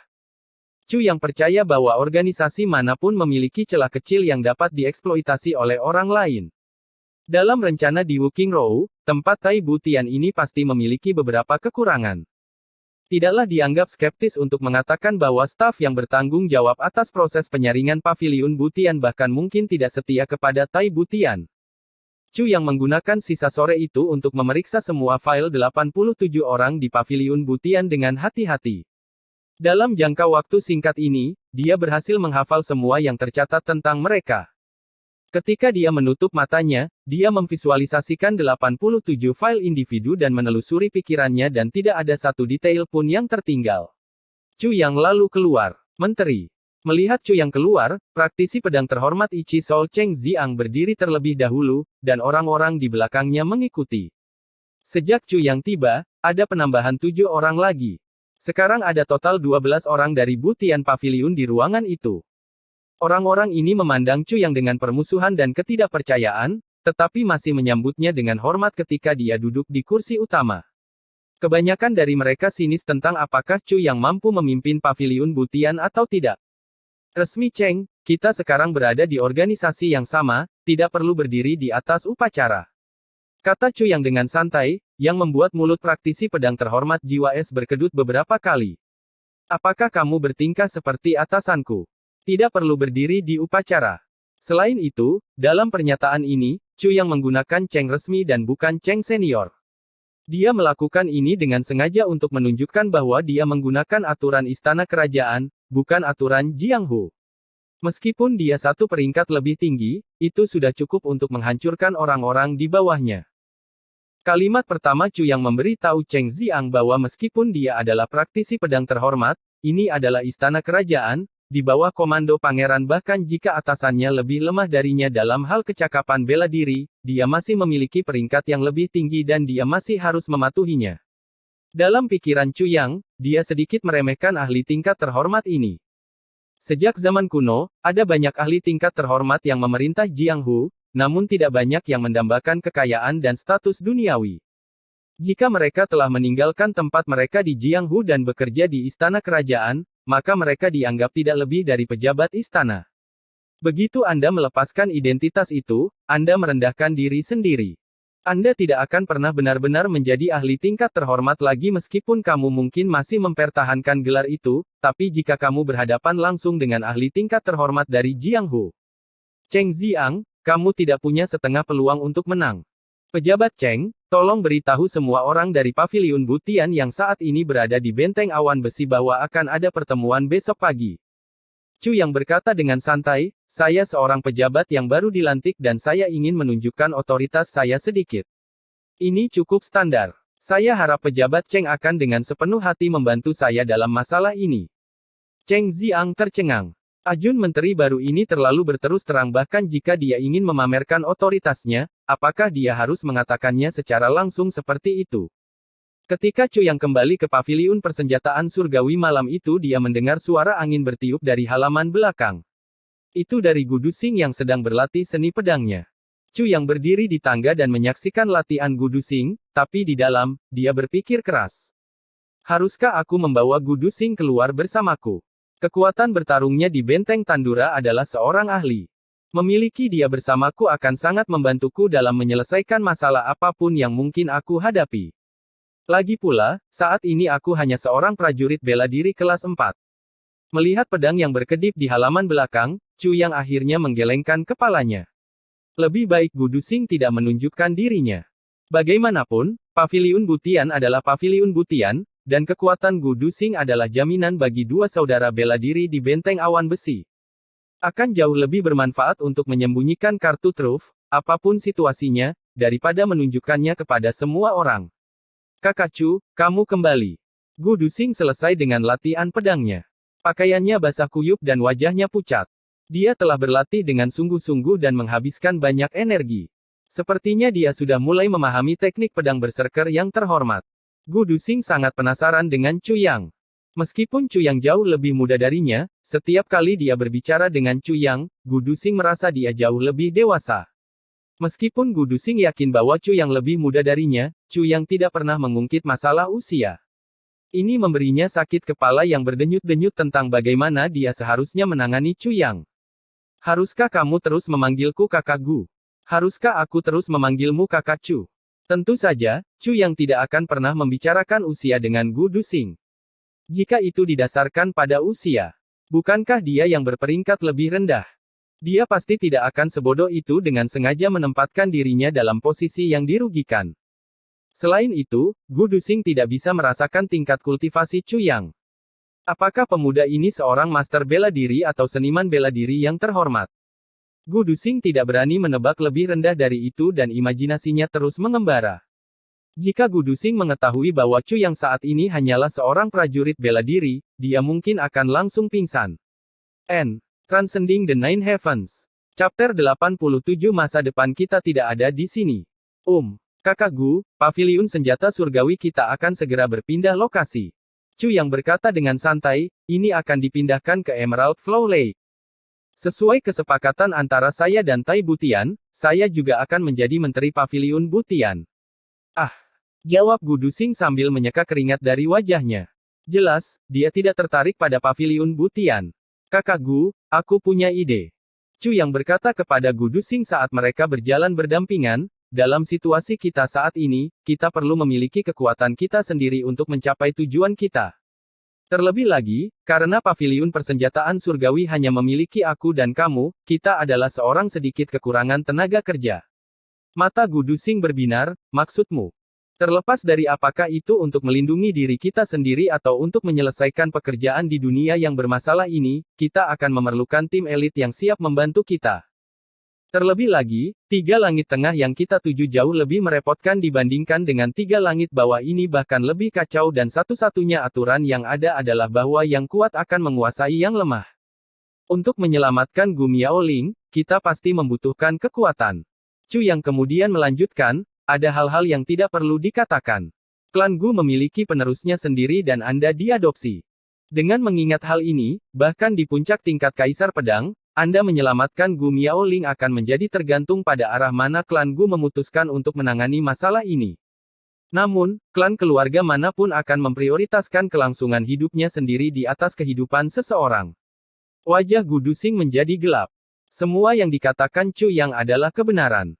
Berdasarkan usia mereka, pada saat dia mencapai Kaisar Pedang, kedua tuan muda Gu sudah berkuasa. Saat ini, mereka terlalu sibuk memperebutkan kekuasaan dan tidak terlalu memperhatikan situasi ini. Namun, begitu Gu Miaoling mendapatkan kembali kebebasannya, situasinya akan berubah. Pertama, dia adalah anak angkat dan bukan orang luar. Kedua, tingkat kultivasi Kaisar Pedang akan menjadikannya orang paling kuat di klan Gu. Terakhir, menikahi Gu Miaoling akan menjadikannya menantu klan Gu. Akan aneh jika kedua saudara laki-laki Gu itu tidak mewaspadainya. Paviliun persenjataan surgawi kita perlu tumbuh dengan cepat. Tatapan Chu Yang menjadi lebih serius, kamu akan menjadi senjata ilahi pertama dari paviliun senjata surgawi. Setelah kamu mendapatkan yang pertama, maka akan ada yang kedua. Mata Gu Duxing bersinar dengan penuh minat, bagaimana kamu ingin melanjutkan? Pengembangan paviliun senjata surgawi harus dilakukan secara rahasia. Kata Chu Yang sambil menggosok dagunya sambil berpikir, mengenai hal spesifik dari perkembangan ini, saya akan menyerahkannya kepada Anda dan tidak akan campur tangan. Kita juga harus mengesampingkan sementara senjata paviliun persenjataan surgawi. Setelah anggota baru sudah siap, tingkat keterampilan yang memadai, kami kemudian akan memberikannya kepada mereka. Ini juga akan menjadi faktor motivasi yang baik bagi mereka. Mata Gu Duxing memancarkan sinar tajam saat dia mengangguk berulang kali, ya, senjata ilahi kita akan menjadi godaan yang tak tertahankan bagi seniman bela diri manapun. Yang kedua adalah karena paviliun senjata surgawi akan melakukan pertumbuhannya secara rahasia, kita tidak perlu memerlukan master. Sebaliknya, kita harus fokus pada mereka yang berpotensi untuk naik ke level tersebut. Chu Yang tersenyum antusias, di masa depan, kita akan maju ke tiga langit tengah. Dan kemudian tiga langit atas juga kita akan bertarung dan membunuh untuk mencapai puncak. Orang-orang yang kami rekrut akan menjadi bagian dari tim kami dan maju bersama kami. Dari bertarung di tiga langit bawah hingga mandi darah Jiang Hu di tiga langit tengah, bahkan ketika kami berada di tiga langit atas, kami akan berjalan dengan bangga. Wajah Gu Duxing berseri-seri. Nafasnya semakin cepat, maksudmu? Kami akan menetapkan aturan kami sendiri untuk dipatuhi orang lain. Kami tidak akan bekerja menggunakan aturan yang telah ditetapkan orang lain. Chu Yang berkata pelan, ini tidak peduli apakah itu di tiga langit bawah atau tiga langit atas, ini tidak akan berubah. Cemerlang Gudusing yang bermata cerah berkata, karena kamu sudah mempunyai ambisi seperti itu, aku, Gudusing tidak bisa hanya duduk-duduk saja. Mari kita dua bersaudara bergabung dan melihat apa yang bisa kita capai bersama. Chu yang mengangguk dan berkata dalam-dalam, saya akan menyerahkan ini kepada Anda. Dalam jangka waktu ini, saya harus segera menyelesaikan segala sesuatunya di Paviliun Butian. Misi kami di Tiga Langit Bawah adalah untuk mengalahkan Di Wu Qingrouo. Ini benar-benar tidak dapat diubah. Kalahkan Di Wu Qingrouo. Gudusing bergumam dan mengangguk. Dia tidak tahu mengapa Chu yang begitu ngotot mengalahkan Di Wu Qingrouo, tapi dia tahu bahwa setelah mengatakannya, Chu yang pasti punya alasannya sendiri. Paviliun persenjataan surgawi dibuka selama beberapa hari. Dan kemudian ditutup. Gudusing sudah pergi ke Emerald Flow Lake. Saat ini, karakter keras kepalanya terlihat jelas. Dengan dukungan finansial Chu yang murah hati, Gudusing berperan besar dan mengepung area di sekitar Danau Emerald Flow dengan tembok setinggi 30 kaki. Hanya dalam sekejap, dia telah mengambil alih seluruh area. Chu yang bahkan tidak tahu bahwa Gudusing yang melakukannya. Rencana awal Chu yang hanya mengambil alih danau. Dia tidak mengira Gudusing juga akan menempati beberapa bagian di sekitarnya seperti Bukit Bayangan secara total, dia telah mengambil beberapa hektar wilayah sekitarnya. Meskipun tidak ada rumah atau kantor pemerintah di kawasan ini merupakan tempat yang populer bagi orang-orang untuk berjalan-jalan. Selain itu, terdapat banyak usaha yang berkembang pesat seperti rumah bordil dan tempat perjudian di sana. Dengan Gudusing mengambil alih sebagian besar wilayah tersebut, pasti ada orang yang tidak puas dan marah karena itu, mereka mulai membuat keributan sebagai protes. Namun, ketika orang-orang ini datang untuk membuat masalah, Gudusing menunjukkan wajah tanpa emosinya sebagai tanda peringatan untuk tidak mendekat. Terlebih lagi, ketika petugas datang untuk menanyainya, mereka dipukuli hingga babak belur dan dipaksa pergi. Ia bahkan membentak mereka, saya di sini atas perintah Sang Pangeran, jika kalian mempunyai masalah, jangan datang mencari saya, carilah Sang Pangeran saja. Akibatnya, dia menghabiskan uang yang diberikan Chu yang kepadanya hanya untuk mempekerjakan pekerja dan bahan konstruksi. Saat ini, pejabat Chu yang baru saja mendapatkan posisinya dan mengerahkan seluruh upayanya untuk membangun otoritasnya di Paviliun Butian. Rekan-rekan saya telah mengumpulkan semua orang di sini hari ini karena saya baru saja menjabat dan saya ingin Anda mengetahuinya. Pertama, saya percaya bahwa kita perlu mengenal satu sama lain sehingga memungkinkan kita bekerja sama dengan lebih mudah. Kedua, ada beberapa hal yang saya tidak mengerti dan memerlukan bantuan Anda untuk mengklarifikasinya. Dengan kata lain, pejabat baru ini akan memamerkan otoritasnya hari ini. Setelah mendengar apa yang dikatakan Chu Yang, baik pemimpin paviliun dan wakilnya sedikit duduk di kursi mereka. Orang-orang yang berkumpul dan duduk di depan Chu Yang juga memiliki ekspresi suram menanggapi pengumumannya. Chu Yang memandang 85 orang di depannya. Wajahnya serius saat dia menangkupkan tangan di belakang punggung dan mondar-mandir. Dia sangat berwibawa. Dengan satu pandangan, dia dapat dengan mudah mengetahui bahwa 85 orang ini termasuk Cheng Ziang dan Chen Yutong menyambut kedatangan Du Shiqing. Terlebih lagi, orang-orang itu lebih terampil dibandingkan orang-orang ini. Tai Butian benar-benar tidak menunjukkan seluruh kekuatannya. Saya yakin semua orang mengetahui siapa saya. Dibandingkan dengan semua orang di sini, saya mungkin tampak seperti siswa yang lemah dan biasa-biasa saja. Namun, karena saya telah menjalankan tugas ini dari Sang Pangeran, saya akan menggunakan semua upaya saya untuk mewujudkannya. Paviliun Butian, sebaik mungkin saya harap kalian semua mau bekerja sama dengan saya dan tidak mempersulit keadaan. Chu yang tersenyum dingin, jika segala sesuatunya menjadi sulit bagi saya yakinkan Anda bahwa akibatnya, segala sesuatunya akan menjadi lebih sulit bagi Anda semua. Ada banyak keributan dan bisikan di antara kerumunan. Semua orang di sini pernah berada di Jianghu dan merasa bahwa kata-kata yang diucapkan Chu Yang konyol. Mengancam orang. Berapa banyak dari kita yang tidak mempertaruhkan nyawanya? Ancaman ini sungguh menggelikan.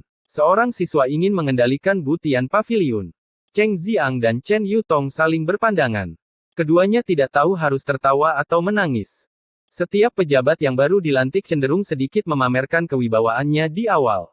Namun, tidak ada yang akan mengatakan bahwa mereka terang-terangan memamerkan kewibawaannya seperti ini. Pejabat Chu yang jelas merupakan yang pertama.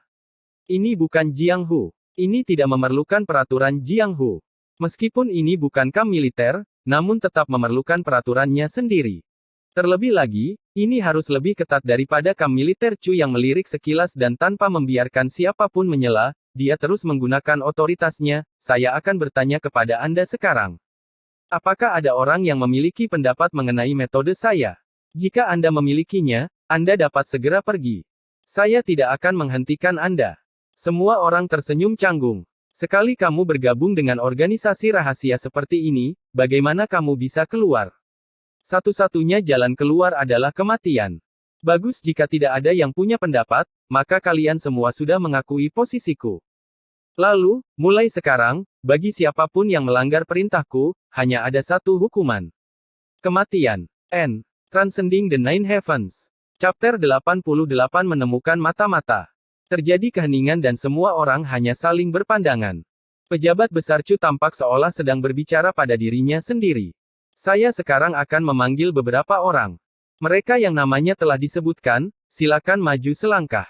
Chu yang tidak peduli dengan apa yang sedang terjadi karena dia sudah mengantisipasi bahwa mereka akan bertindak seperti ini. Chu yang mengambil setumpuk dokumen dan mulai, Liu Zuguang. Seorang pria parubaya dengan satu mata dengan enggan keluar dari kerumunan, mengambil waktu sendiri. Liu Zuguang, Master Bela Diri kelas 3, dari daerah Trifing South. 3 tahun yang lalu, kamu bertarung dengan musuh dan kehilangan satu mata. Musuh ini adalah seorang penjaga hutan bernama Ping Wuying dari prefektur Clear Spring di Dazhao. Apakah ini tepat? Liu Zuguang mengangguk pelan, pejabat Chu, semua orang tahu tentang ini. Dengan mengatakan ini, dia sebenarnya menyiratkan bahwa pernyataan yang disebutkan oleh pejabat Chu adalah mubazir karena sudah menjadi rahasia umum. Silakan maju selangkah. Chu yang mengambil 2 langkah menuju Liu Zuguang dan merasakan denyut nadi di pergelangan tangannya. Dia secara bersamaan mengaktifkan prinsip jiwa dalam dan teknik 9 kesengsaraan yang melampaui 9 surga di tangannya. Liu Zuguang segera mundur dan matanya sangat tajam saat dia menatap Chu Yang. Senjata tersembunyi adalah keahlianmu. Kamu adalah murid klan Matahari Selatan yang berkembang dan terkenal dengan taktik senjata tersembunyi mereka. Taktik senjata tersembunyi klan Sun mempunyai kekhasan tersendiri. Mereka lemah di sisi kiri dan lebih kuat di sisi kanan. Sisi kiri menyumbang 30% kekuatan sedangkan kanan menyumbang 70%. Selain itu, kombinasi ini digunakan bersama dengan teknik mental khas mereka yaitu kembali ke tangan melempar, yang digunakan untuk melempar senjata dalam jarak jauh. Benar kan? Ya, pejabat Chu memang pintar. Liu Zuguang bingung. Dia tidak tahu apakah dia dipuji atau diejek. Dia menjadi sangat gugup. Semua informasi yang dikatakan Chu yang tentang klan Matahari sangat rahasia dan dia mengetahuinya. Namun, taktik senjata tersembunyi klan Matahari meskipun pintar ini memiliki satu batasan. Semua murid klan Matahari memiliki satu kebiasaan yang tidak dapat disangkal ketika menghadapi musuhnya. Yaitu mata kanan mereka biasanya tertutup atau setidaknya menyipit, dan hanya menggunakan mata kiri mereka untuk mengincar musuh. Akibatnya, mata kiri para murid klan Matahari adalah bagian paling penting dari tubuh mereka. Tanpa itu, taktik senjata tersembunyi mereka tidak akan berguna. Menjadi lemah di kiri dan kuat di kiri yang kanan membuatnya sangat sulit bagi musuh untuk berjaga-jaga terhadap murid klan Matahari. Namun, karena persyaratan ketat dalam berlatih teknik ini adalah seseorang harus menggunakan mata kirinya untuk membidik. Liu Zuguang, salah satu matamu dibutakan oleh musuh. Mata ini tidak lain adalah mata kirimu namun keterampilan senjata tersembunyimu masih akurat 30% dari kiri dan 70% dari kanan. Mengapa demikian? Kata-kata yang diucapkan Chu yang membuat semua orang pucat karena terkejut. Mereka jelas memahami apa maksud Chu Yang dan kemana dia akan pergi dengan ini. Liu Zuguang juga terkejut dan ekspresinya berubah. Dia membantah dan berkata, karena mata kiriku menjadi buta maka aku telah bekerja keras untuk melatih mata kananku untuk menggantikan mata kiriku. Pejabat Chu, jika seseorang gagal sekali, tidak bisakah dia bangkit dan mencoba lagi? Namun, Chu yang tidak memperhatikan penjelasannya, dan berkata dengan dingin, ketika saya memeriksa meridian Anda sebelumnya, saya menemukan bahwa meridian kedua mata Anda masih dalam kondisi baik dan tanpa kerusakan apapun. Anda mungkin kehilangan mata kiri Anda. Namun meridianmu baik-baik saja. Semua orang tahu bahwa tidak peduli bagaimana kamu terluka, apakah itu pedang, pukulan, atau tendangan, akan menyebabkan kerusakan pada meridian setelah jangka waktu yang lama. Terlebih lagi, jika cederanya serius, kemungkinan besar meridian Anda akan rusak hingga terdistorsi sepenuhnya. Dan meski kehilangan mata kirimu, meridian di sekitarmu masih tetap utuh. Menurut laporan, dikatakan bahwa Ping Wuying meninju matamu, menghancurkannya. Haha. Liu Zuguang, apakah musuhmu begitu mencintaimu sehingga dia membutakan matamu dan memilih untuk tidak merusak meridian sama sekali? Sungguh mengesankan bahwa seseorang dengan tingkat kultivasi master bela diri seperti Ping Wuying bisa memiliki kendali yang begitu tepat atas kekuatannya. Cheng, resmi kita di level praktisi pedang terhormat bahkan tidak memiliki kendali yang begitu tepat. Liu Zuguang, kenapa kamu tidak bertanya pada pejabat Cheng apakah dia bisa melakukannya? Chu yang tersenyum dingin, istana memiliki tabibnya sendiri, dan kami juga memiliki tabib paviliun Butian di sini. Dia bisa melakukan pemeriksaan cepat. Liu Zuguang, apakah ada yang ingin Anda katakan lagi? Saat ini, Cheng Ziang dan Chen Yutong tercengang, ekspresi mereka telah berubah dan wajah mereka menjadi pucat ketika mereka menyaksikan situasi yang terjadi, sambil duduk di kursi mereka. Kata-kata Chu yang adalah bagian dari pengetahuan dasar tentang cedera bela diri. Setiap perkataannya benar, bagaimana mungkin mereka tidak menyadarinya? Merusak mata seseorang tanpa merusak meridiannya, lupakan seorang master bela diri, bahkan praktisi pedang terhormat Cheng Ziang tidak memiliki kemampuan seperti itu. Untuk dapat melakukan ini, tingkat kultivasi pengguna setidaknya harus martial monarch. Jika cedera Liu Zuguang seperti yang dikatakan Chu Yang, maka hanya ada satu kemungkinan, Liu Zuguang adalah mata-mata dan dia sengaja dilukai. Tampaknya tidak ada penjelasan lain untuk hal ini. Liu Zuguang mundur selangkah saat darahnya benar-benar terkuras dari wajahnya. Di samping Chu Yang, tabib Butian Paviliun berdiri dan mulai berjalan ke arahnya. Di wajah Liu Zuguang, terlihat ekspresi putus asa. Dia tiba-tiba tertawa dan berkata, "Ya, kamu sangat kuat. Aku tidak percaya aku merusak tubuhku sendiri dan menyusup ke organisasi ini untuk memata-matai tetapi pada akhirnya ketahuan olehmu. Lumayan. Aku Liu Xiaocheng. Liu Zuguang sudah lama meninggal di tanganku. Meskipun Anda mungkin telah mengungkap identitas saya, jangan berharap mendapatkan apapun dari saya. Untuk memata-matai, kamu justru menghancurkan matamu sendiri. Haha, tindakan nekat seperti itu tentu saja akan membuatmu mendapat banyak simpati dari orang lain. Terlebih lagi, mereka tidak akan memeriksa luka matamu karena mereka akan berempati terhadap penderitaanmu. Oleh karena itu, menurut saya mengorbankan mata-mata sebenarnya merupakan harga yang pantas untuk dibayar karena Anda telah menggunakan ini untuk menyesatkan orang dan mempertahankan kedok Anda. Chu yang tersenyum dingin dan berkata, tapi tentunya Anda tidak mengira penyesatan Anda akan terungkap. Liu Xiaocheng menyeringai, terus kenapa? Aku hanya bisa mati sekali. Wajah Cheng Ziang memerah. Dia berdiri dan dengan marah berkata, Liu Xiaocheng, sialan kamu, dua upaya pembunuhan di prefektur Benteng Sun digagalkan olehmu. Liu Xiaocheng tertawa, jika ada kesempatan yang bisa diambil, mengapa aku tidak memanfaatkannya? Seluruh tubuh Cheng Ziang bergetar karena terkejut. Dia telah mengirim dua orang untuk membunuh seorang Jenderal Dazhao 2 kali. Salah satu pembunuh itu adalah murid Cheng Ziang. Dia tidak dapat membayangkan bahwa mereka akan dikhianati, mereka mati sia-sia. Cheng Ziang diliputi amarah. Matanya benar-benar merah. Namun, di saat yang sama, dia juga diliputi penyesalan. Ada mata-mata yang tersembunyi di barisannya, dan kebetulan dia adalah salah satu mata-mata yang sangat dia hargai. Dia telah mengorbankan nyawa bawahannya sendiri dan muridnya tanpa menunjukkan apapun. Aku akan membunuhmu. Cheng Ziang berteriak saat tubuhnya terbang ke depan. Berhenti, tangkap dia hidup-hidup. Chen Yutong dengan cepat berteriak. Dengan mata-mata musuh di depan mereka, akan lebih berguna jika menangkapnya hidup-hidup. Siapa yang tahu berapa banyak lagi yang tersisa dari 80 orang yang tersisa? Haha, Chen Yutong, tidak perlu angan-angan seperti itu. Aku tidak berpikir untuk hidup lagi. Liu Xiaocheng tertawa terbahak-bahak dan tiba-tiba, tubuhnya bergetar tak terkendali. Matanya berputar ke belakang dan darah hitam menetes dari ujung mulutnya. Dia menyembunyikan racun yang sangat beracun di mulutnya. Bam tubuh Liu Xiaocheng terjatuh menimpa kelompok itu. Itu bergerak sedikit dan kemudian tidak ada gerakan. Cheng Ziang berteriak marah. Dia menendang mayat Liu Xiaocheng dan berteriak, periksa latar belakang Liu Xiaocheng. Aku ingin membunuh ke-9 generasi keluarganya. Aku akan memusnahkan mereka semua. Cheng Ziang dipenuhi rasa malu dan terhina. Sudah lama ada mata-mata yang bersembunyi di bawah sayapnya dan dia bahkan tidak menyadarinya atau curiga terlebih lagi, dia telah menyiapkan jebakan satu demi satu misi, mengirim nyawa saudara-saudaranya yang bela diri ke dalam jebakan musuh-musuh mereka. Dia juga kehilangan salah satu muridnya yang paling berharga. Jika Chu yang tidak mengungkap identitasnya, dia akan tetap menyamar dan siapa yang tahu berapa banyak lagi kematian yang harus dia tanggung. Semua orang sekarang memandang Chu yang dengan cara yang berbeda. Ajun menteri yang baru dilantik ini sebenarnya tidak sesederhana yang terlihat.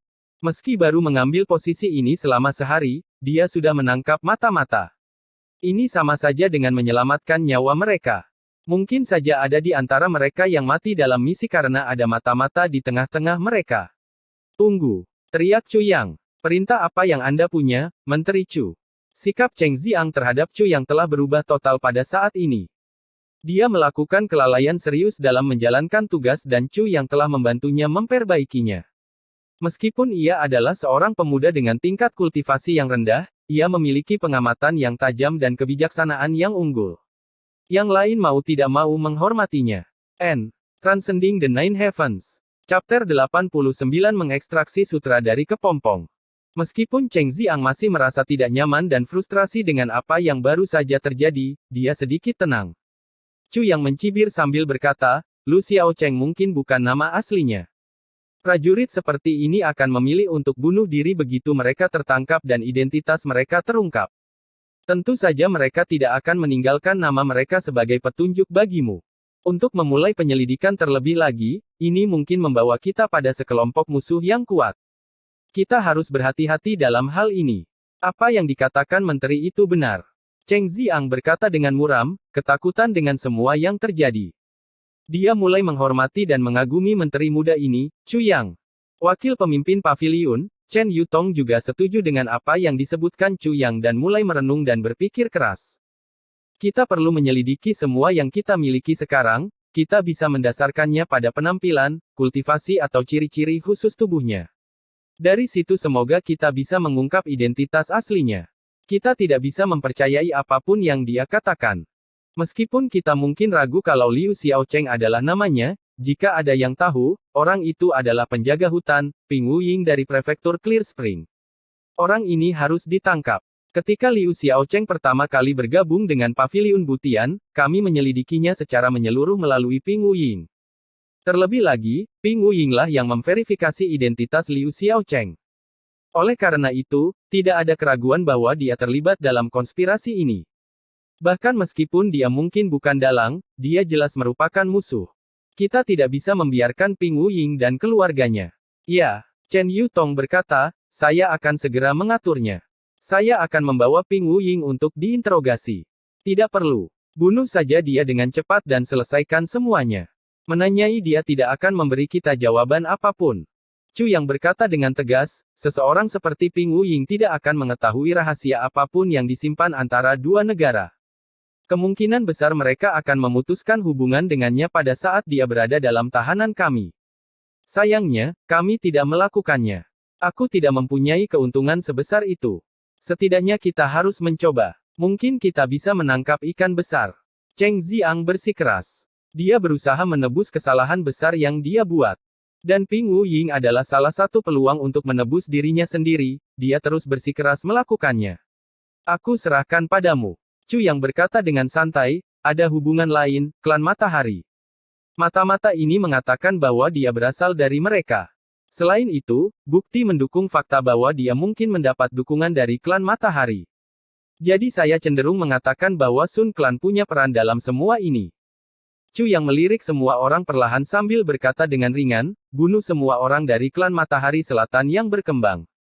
Kerumunan merasa takut dan sedikit cemas saat Chu yang memandang mereka masing-masing, mengirimkan rasa dingin ke punggung mereka masing-masing.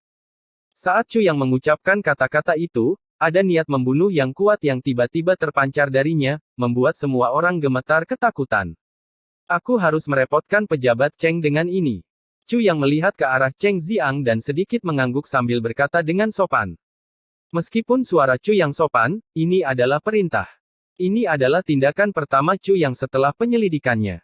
Jika dia ingin memiliki kendali penuh atas Paviliun Butian, sikap Cheng Ziang sangatlah penting.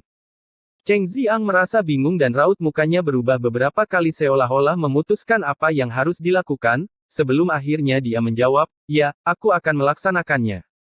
Chu yang tersenyum puas dan berkata, "Sehubungan dengan rute invasi yang ditemukan oleh mata-mata ini, kami tidak akan menggunakannya lagi. Apakah mungkin menggunakan rute ini untuk melawan musuh-musuh kita dan setidaknya menyelamatkan sedikit martabat kita?" Chen Yutong merenung dan bertanya, "Tidak. Kita tidak punya cara untuk mengetahui apakah masih ada mata-mata yang tersisa. Bahkan jika hanya ada satu yang tersisa, informasi tentang pembersihan hari ini pasti akan bocor. Terlebih lagi, musuh kita mungkin menggunakan rute ini untuk merencanakan penyergapan bagi kita. Melakukan hal itu akan menimbulkan masalah." Tatapan Chu yang berubah. Tampaknya meskipun Chen Yutong agak cerdas, hanya saja dia masih terlalu berpengalaman. "Ya, Menteri benar." Keringat di dahi Chen Yutong membuatnya bersinar saat memantulkan cahaya. Dia tentu saja tidak mempertimbangkan kemungkinan itu. Chu yang mengambil file kedua, matanya kemudian menyapu mereka sebelum dia perlahan bertanya, "Siapa Meng Yude?" Di bawahnya, seorang pria berjanggut yang duduk di baris ketiga tiba-tiba menjadi pucat seperti baru saja melihat hantu. Semua orang di sekitarnya segera berbalik dan memandangnya, mata mereka menilai dia. Mata Chu yang terpaku pada Meng Yude. Dia kemudian dengan tenang bertanya, "Meng Yude, apakah kamu ingin bunuh diri sekarang atau menunggu sampai aku mengungkapmu?" Jenggot di wajah Meng Yude bergetar, dan dia tiba-tiba membentak, "Jangan berpikir bahwa hanya karena kamu menaiki kereta pangeran dan menerima pujian darinya maka kamu benar-benar menteri. Sepanjang hidupku, aku tidak pernah melakukan apapun yang aku malu. Paviliun Butian mempunyai lusinan misi. Semuanya berhasil, di mana kami kembali hidup, termasuk aku. Aku sepenuhnya berdedikasi dan terus-menerus mempertaruhkan nyawaku untuk Tandura. Namun kamu masih berani melakukannya, panggil aku mata-mata." Setelah mendengar apa yang dia katakan, semua orang mulai mempertimbangkan kembali pendapat mereka dan mulai berpikir dengan hati-hati. Memang benar bahwa dalam semua misi pembunuhan, hanya skuadron Meng Yude yang berhasil menyelesaikan misi mereka. Sementara 6 skuadron lainnya dimusnahkan. Selain itu, Cheng Ziang dan Chen Yutong juga mengadakan perayaan untuk menghormati Meng Yude dan mempromosikannya dari pemimpin skuadron menjadi kapten. Bagaimana dia bisa menjadi mata-mata? Cheng Ziang mengerutkan kening dan menatap Chu Yang. Meng Yude adalah petarung hebat yang ingin dia promosikan. Jika dia benar-benar seorang mata-mata maka Cheng Ziang akan kehilangan lebih dari sekedar harga dirinya. Chu Yang memandang Meng Yude dengan tenang. Dalam upaya pembunuhan itu, 4 skuadron lainnya pergi ke Tenggara dan terus-menerus gagal. Namun, hanya skuadron Anda yang juga pergi ke Tenggara yang berhasil. Selain itu, strategi Anda didasarkan pada informasi Liu Xiaocheng yang sekarang kita kenal adalah mata-mata. Terlebih lagi, misimu dilaksanakan di wilayah klan Matahari yang berkembang di selatan. Namun entah bagaimana, kamu tidak hanya berhasil, tapi kamu juga kembali tanpa terluka. Jadi izinkan aku bertanya padamu, apa yang terjadi kepada yang lain? Mengapa skuadronmu kembali hidup berkali-kali? Tingkat kultivasi 4 skuadron lainnya tidak lebih rendah dari milikmu. Mereka sebenarnya memiliki lebih banyak tenaga kerja dan target mereka juga lebih lemah dari milikmu. Namun, mereka semua gagal saat kamu kembali dengan kemenangan. Mungkin Liu Xiaocheng hanya mengetahui rencana 4 skuadron lainnya. Skuadron tetapi bukan milikmu. Bagaimana ini bisa terjadi? Kamu dan dia berada di skuadron kedua dan rencana sepenuhnya ada di tanganmu. Jadi dengan kata lain, Liu Xiaocheng pasti mengetahui rencanamu. Sebelum dapat memverifikasi identitas sebenarnya dari orang itu, Chu Yang hanya bisa menyebutnya sebagai Liu Xiaocheng. Chu Yang menatap Meng Yude dengan dingin, "Apakah keberuntunganmu benar-benar bagus?" Cheng Ziang menghela nafas, wajahnya pucat. Dari sudut pandang yang disajikan Chu Yang, Meng Yude tentu tampak mencurigakan. Apakah keahlian superiorku tidak cukup? Meng Yude tampak sangat sedih, tetapi di balik tampilan itu ada kilatan kepanikan. "Tidak." Chu Yang perlahan menggelengkan kepalanya dan berkata dengan pasti, "Kamu adalah mata-mata. Jika Anda menuduh saya sebagai mata-mata, tunjukkan bukti Anda." Meng Yude berteriak. "Kami mungkin menjadi bagian dari istana kerajaan Tandura, tapi ini bukan bagian kehakiman." Chu Yang berkata dengan dingin, "Jika saya curiga Anda adalah mata-mata, itu lebih dari cukup bagi saya untuk membunuh Anda. Bukti apa yang saya perlukan? Teman-teman, tangkap dia." Saat perintah diberikan, dua pria segera melompat dan menuju Meng Yude. Salah satunya adalah Cheng Ziang. Cheng Ziang sangat marah. Dia tidak menyangka bahwa ketika Chu yang memberi perintah, begitu banyak bawahan yang benar-benar mematuhi perintahnya dan bergerak. Ini pada dasarnya adalah persetujuan resmi dan pengakuan atas otoritas Chu Yang. Ini melambangkan otoritas Chu Yang atas butian paviliun. Wajah Cheng Ziang semerah banteng. Dia akan meledak dalam kemarahan. Jika Meng Yude adalah seorang mata-mata, maka semua mata-mata itu pada dasarnya memandangnya sebagai orang idiot. Terlebih lagi, ada lebih dari satu mata-mata di organisasinya dan dia bahkan membantu mempromosikan salah satunya. Pada dasarnya dia adalah salah satu konspirator mereka. Omong kosong macam apa ini? Transcending the Nine Heavens. Chapter 90 Membersihkan Paviliun Butian. Berhenti sejenak dan pikirkan Meng Yude berteriak sekuat tenaga, orang ini mengutarakan omong kosong. Jangan bilang padaku bahwa kalian mempercayainya hanya karena apa yang dia katakan orang ini baru saja tiba namun kamu bersedia menebas saudara laki-laki yang telah melalui suka dan duka dengan kalian semua hanya karena dia memerintahkanmu. Meng Yude, jika kamu bukan mata-mata, kami pasti akan mengembalikanmu. Mengapa kamu begitu cemas dan takut? Kata Chu yang dingin. Meng Yude terkejut dan dia mulai tertawa, jika Tai Butian benar-benar memberikan kekuatan kepada orang sepertimu, ini bukan tempat yang ingin aku tinggali lebih lama lagi aku tidak perlu menjawab pertanyaanmu, aku mengucapkan selamat tinggal pada kalian semua. Tepat setelah dia selesai, dia langsung melesat ke arah jendela secepat yang dia bisa. Namun, ada seseorang yang lebih cepat darinya. Dalam sekejap, wakil pemimpin paviliun Chen Yutong muncul di dekat jendela. Bam! Kedua orang itu saling bertepuk tangan. Chen Yutong bergetar hebat setelah satu gerakan itu. Wajahnya menjadi gelap. Sambil berteriak dengan marah, tingkat kultivasimu jelas merupakan master bela diri yang hebat. Mengapa kamu berpura-pura menjadi master bela diri? Karena dia mengira lawannya adalah seorang master bela diri, maka dia hanya menggunakan seperempat kekuatan bela dirinya. Tidak menyangka lawannya begitu kuat, dia tidak punya waktu untuk meningkatkan energi serangannya, hampir menyebabkan dia menderita cedera parah. Kata-kata Chen Yutong membuat suasana semakin suram. Penyembunyian tingkat kultivasinya membuatnya semakin mencurigakan. Meng Yude jatuh ke tanah dan mengambil beberapa langkah terhuyung sebelum menstabilkan dirinya. Dia tertawa mengejek, sudah cukup. Jika kamu tidak percaya padaku maka biarkan saja aku mati jika saudara-saudaraku sendiri tidak mempercayaiku. Apa gunanya hidup lagi? Setelah selesai, dia mengangkat telapak tangannya ke atas kepalanya dan bersiap untuk membanting telapak tangannya ke bawah, wajahnya dipenuhi rasa frustrasi. Kakak Meng, tunggu sebentar seorang pria bertubuh besar melangkah maju dan meraih pergelangan tangan Meng Yude. Dia berkata dengan tergesa-gesa, suatu hari nanti, semuanya akan menjadi jelas. Mengapa kamu harus mengakhiri hidupmu sendiri seperti ini?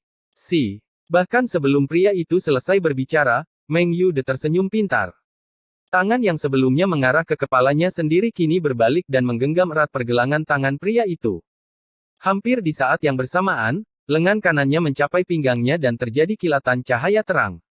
Dalam sekejap, dia menahan pria itu dalam posisi terkunci dengan pedang panjangnya di tenggorokan pria itu. Biarkan aku pergi atau orang ini akan mati bersamaku. Meng Yude menyeringai. Kamu lebih memilih mengancam nyawa seorang sandera daripada menjelaskan dirimu sendiri. Jika kamu bukan mata-mata lalu siapa kamu? Dan mengapa kamu melakukan ini? Chu yang memandangnya dari kejauhan dan menggunakan kekuatan aneh yang tak terlihat saat dia berbicara, Meng Yude, meskipun kamu adalah mata-mata, aku sangat mengagumimu. Proses yang digunakan oleh Dazhao untuk memilih bakat benar-benar sempurna. Aku bahkan tidak tahu bagaimana mereka berhasil menemukan orang sekuat dirimu. Meng Yude mencibir. Dengan tangannya memegang pedang, matanya melihat sekeliling saat dia perlahan bergerak menuju pintu. Mulutnya tanpa sadar menjawab, di bawah Menteri Diwu, tidak ada yang takut mati. Setelah kata-kata itu keluar dari mulutnya, wajahnya tiba-tiba menjadi pucat. Semua orang di aula besar setelah mendengar ini segera mengubah ekspresi mereka dan mengeluarkan suara hem yang marah. Kata-kata yang dia ucapkan adalah pengakuan akan identitas aslinya. Kamu benar-benar mata-mata. Cheng Ziang sangat marah hingga dia hampir muntah darah. Dia merasa sangat malu pada dirinya sendiri. Pada saat itu, gelombang kecemasan dan kekecewaan melanda dirinya. Dia berpikir untuk bunuh diri untuk menebus kesalahannya.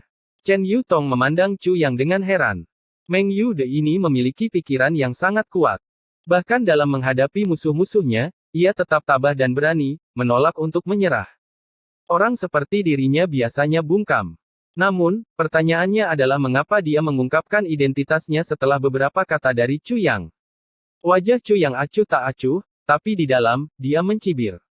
Dia diam-diam menggunakan prinsip jiwa dalam dengan kata-kata yang dia ucapkan sebelumnya. Terlebih lagi, dia telah menggunakan seluruh kekuatan mentalnya untuk berbicara, sehingga kata-kata tersebut akan keluar pada saat yang genting. Ketika Meng Yude menenangkan pikirannya, pertanyaan Chu Yang dan metode hipnosis ini membuatnya terpesona.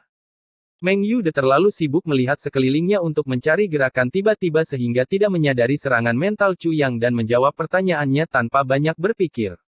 Dia telah mengucapkan sebuah kalimat yang tidak akan pernah bisa dia tebus. Tidak perlu khawatir. Keduanya berada di pihak yang sama. Bunuh mereka berdua, kata Chu Yang dingin sambil menatap Meng Yude menarik pria lain ke arah pintu. Dia sengaja menyandera dia dan bukannya orang lain karena alasan itu. Sebelumnya mereka saling bertarung satu sama lain. Namun tiba-tiba orang itu melompat dan membiarkan dia menyandera dirinya sendiri dengan mudah. Hanya orang bodoh yang akan tertipu. Dengan tipuan seperti itu bunuh mereka semua. Setelah Chu Yang mengatakan itu, semua orang mendapat kejutan lagi. Meng Yude dan Sandera tidak terkecuali. Saat itu juga, keduanya berteriak keras dan berpisah satu sama lain. Mereka menghunuskan senjatanya dan berusaha melarikan diri. Tindakan tersebut semakin membuktikan spekulasi Chu Yang. Semua pikiran yang ragu segera mengerti. Tidak heran pria itu bertingkah aneh. Ini menjelaskan mengapa Meng Yude berhasil menangkap Sandera dengan mudah. Kata-kata Chu Yang telah memaksa keduanya putus asa. Di kepala mereka, kata-kata Chu Yang terdengar jelas, saya hanya perlu mencurigai Anda, dan itu sudah menjadi alasan yang cukup bagi saya untuk membunuh Anda. Bukti apa yang saya perlukan? Hal ini membuat keduanya berpikir, kematian adalah kematian. Lebih baik mengambil risiko dengan pertarungan. Bahkan jika kami mati, berita akan dikirimkan kembali dan keluarga kami akan aman. Bagaimanapun juga, kematian kita bukanlah suatu kepastian. Mereka sudah berada di depan pintu, 10 kaki lagi barulah mereka bisa lari bebas. Ini mungkin tidak berarti bertahan hidup, tapi masih jauh lebih aman daripada aula besar yang tertutup ini. Keduanya merasa seolah-olah mereka hampir berhasil keluar dan melarikan diri berada dalam genggaman mereka. Mereka sangat senang, tapi pada saat itulah Chu Yang tiba-tiba mengungkapkan taktik mereka. Namun, jarak yang tersisa tidak terlalu jauh. Mengambil lompatan keyakinan dan bergegas menuju pintu keluar sepertinya bukan ide yang buruk. Begitu mereka keluar dari sini dan berada di tengah-tengah benteng awan besi, mereka pasti akan mendapatkan bantuan. Cheng Ziang berteriak marah dan pedang terang tiba-tiba muncul di aula besar. Saat pedang itu baru saja melintas, itu segera diikuti oleh dua jeritan. Ada 2 orang tewas yang dipotong menjadi 4 bagian di pintu. Darah tumpah ke seluruh tanah. Cheng Ziang dengan pedang di tangannya berdiri diam seperti patung di depan pintu dengan punggung menghadap semua orang. Dia telah membunuh kedua mata-mata itu dengan satu ayunan pedangnya. Pak Menteri, saya telah melakukan kesalahan. Cheng Ziang berbalik ke arah Chu Yang, berlutut dengan kepala tertunduk saat dia berbicara dengan susah payah. Cheng Ziang merasa sangat malu. Dia hampir tertipu lagi. Jika Meng Yude tidak menggunakan rekan mata-matanya untuk melarikan diri, dia akan tetap berada di sini untuk menyebabkan kerusakan pada paviliun Butian. Yang paling tidak bisa ditoleransi adalah kenyataan bahwa dia hampir dibodohi lagi.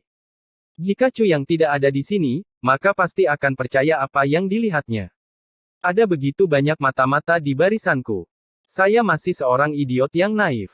Saya terlalu mudah dibodohi. Saya tidak punya martabat lagi untuk hidup.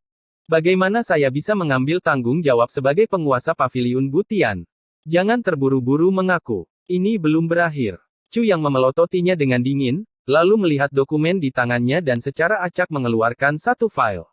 Dia berkata dengan acuh tak acuh, siapa Feng Chengzi? Keluarlah. Bunuh diri atau dibunuh, pilih salah satu.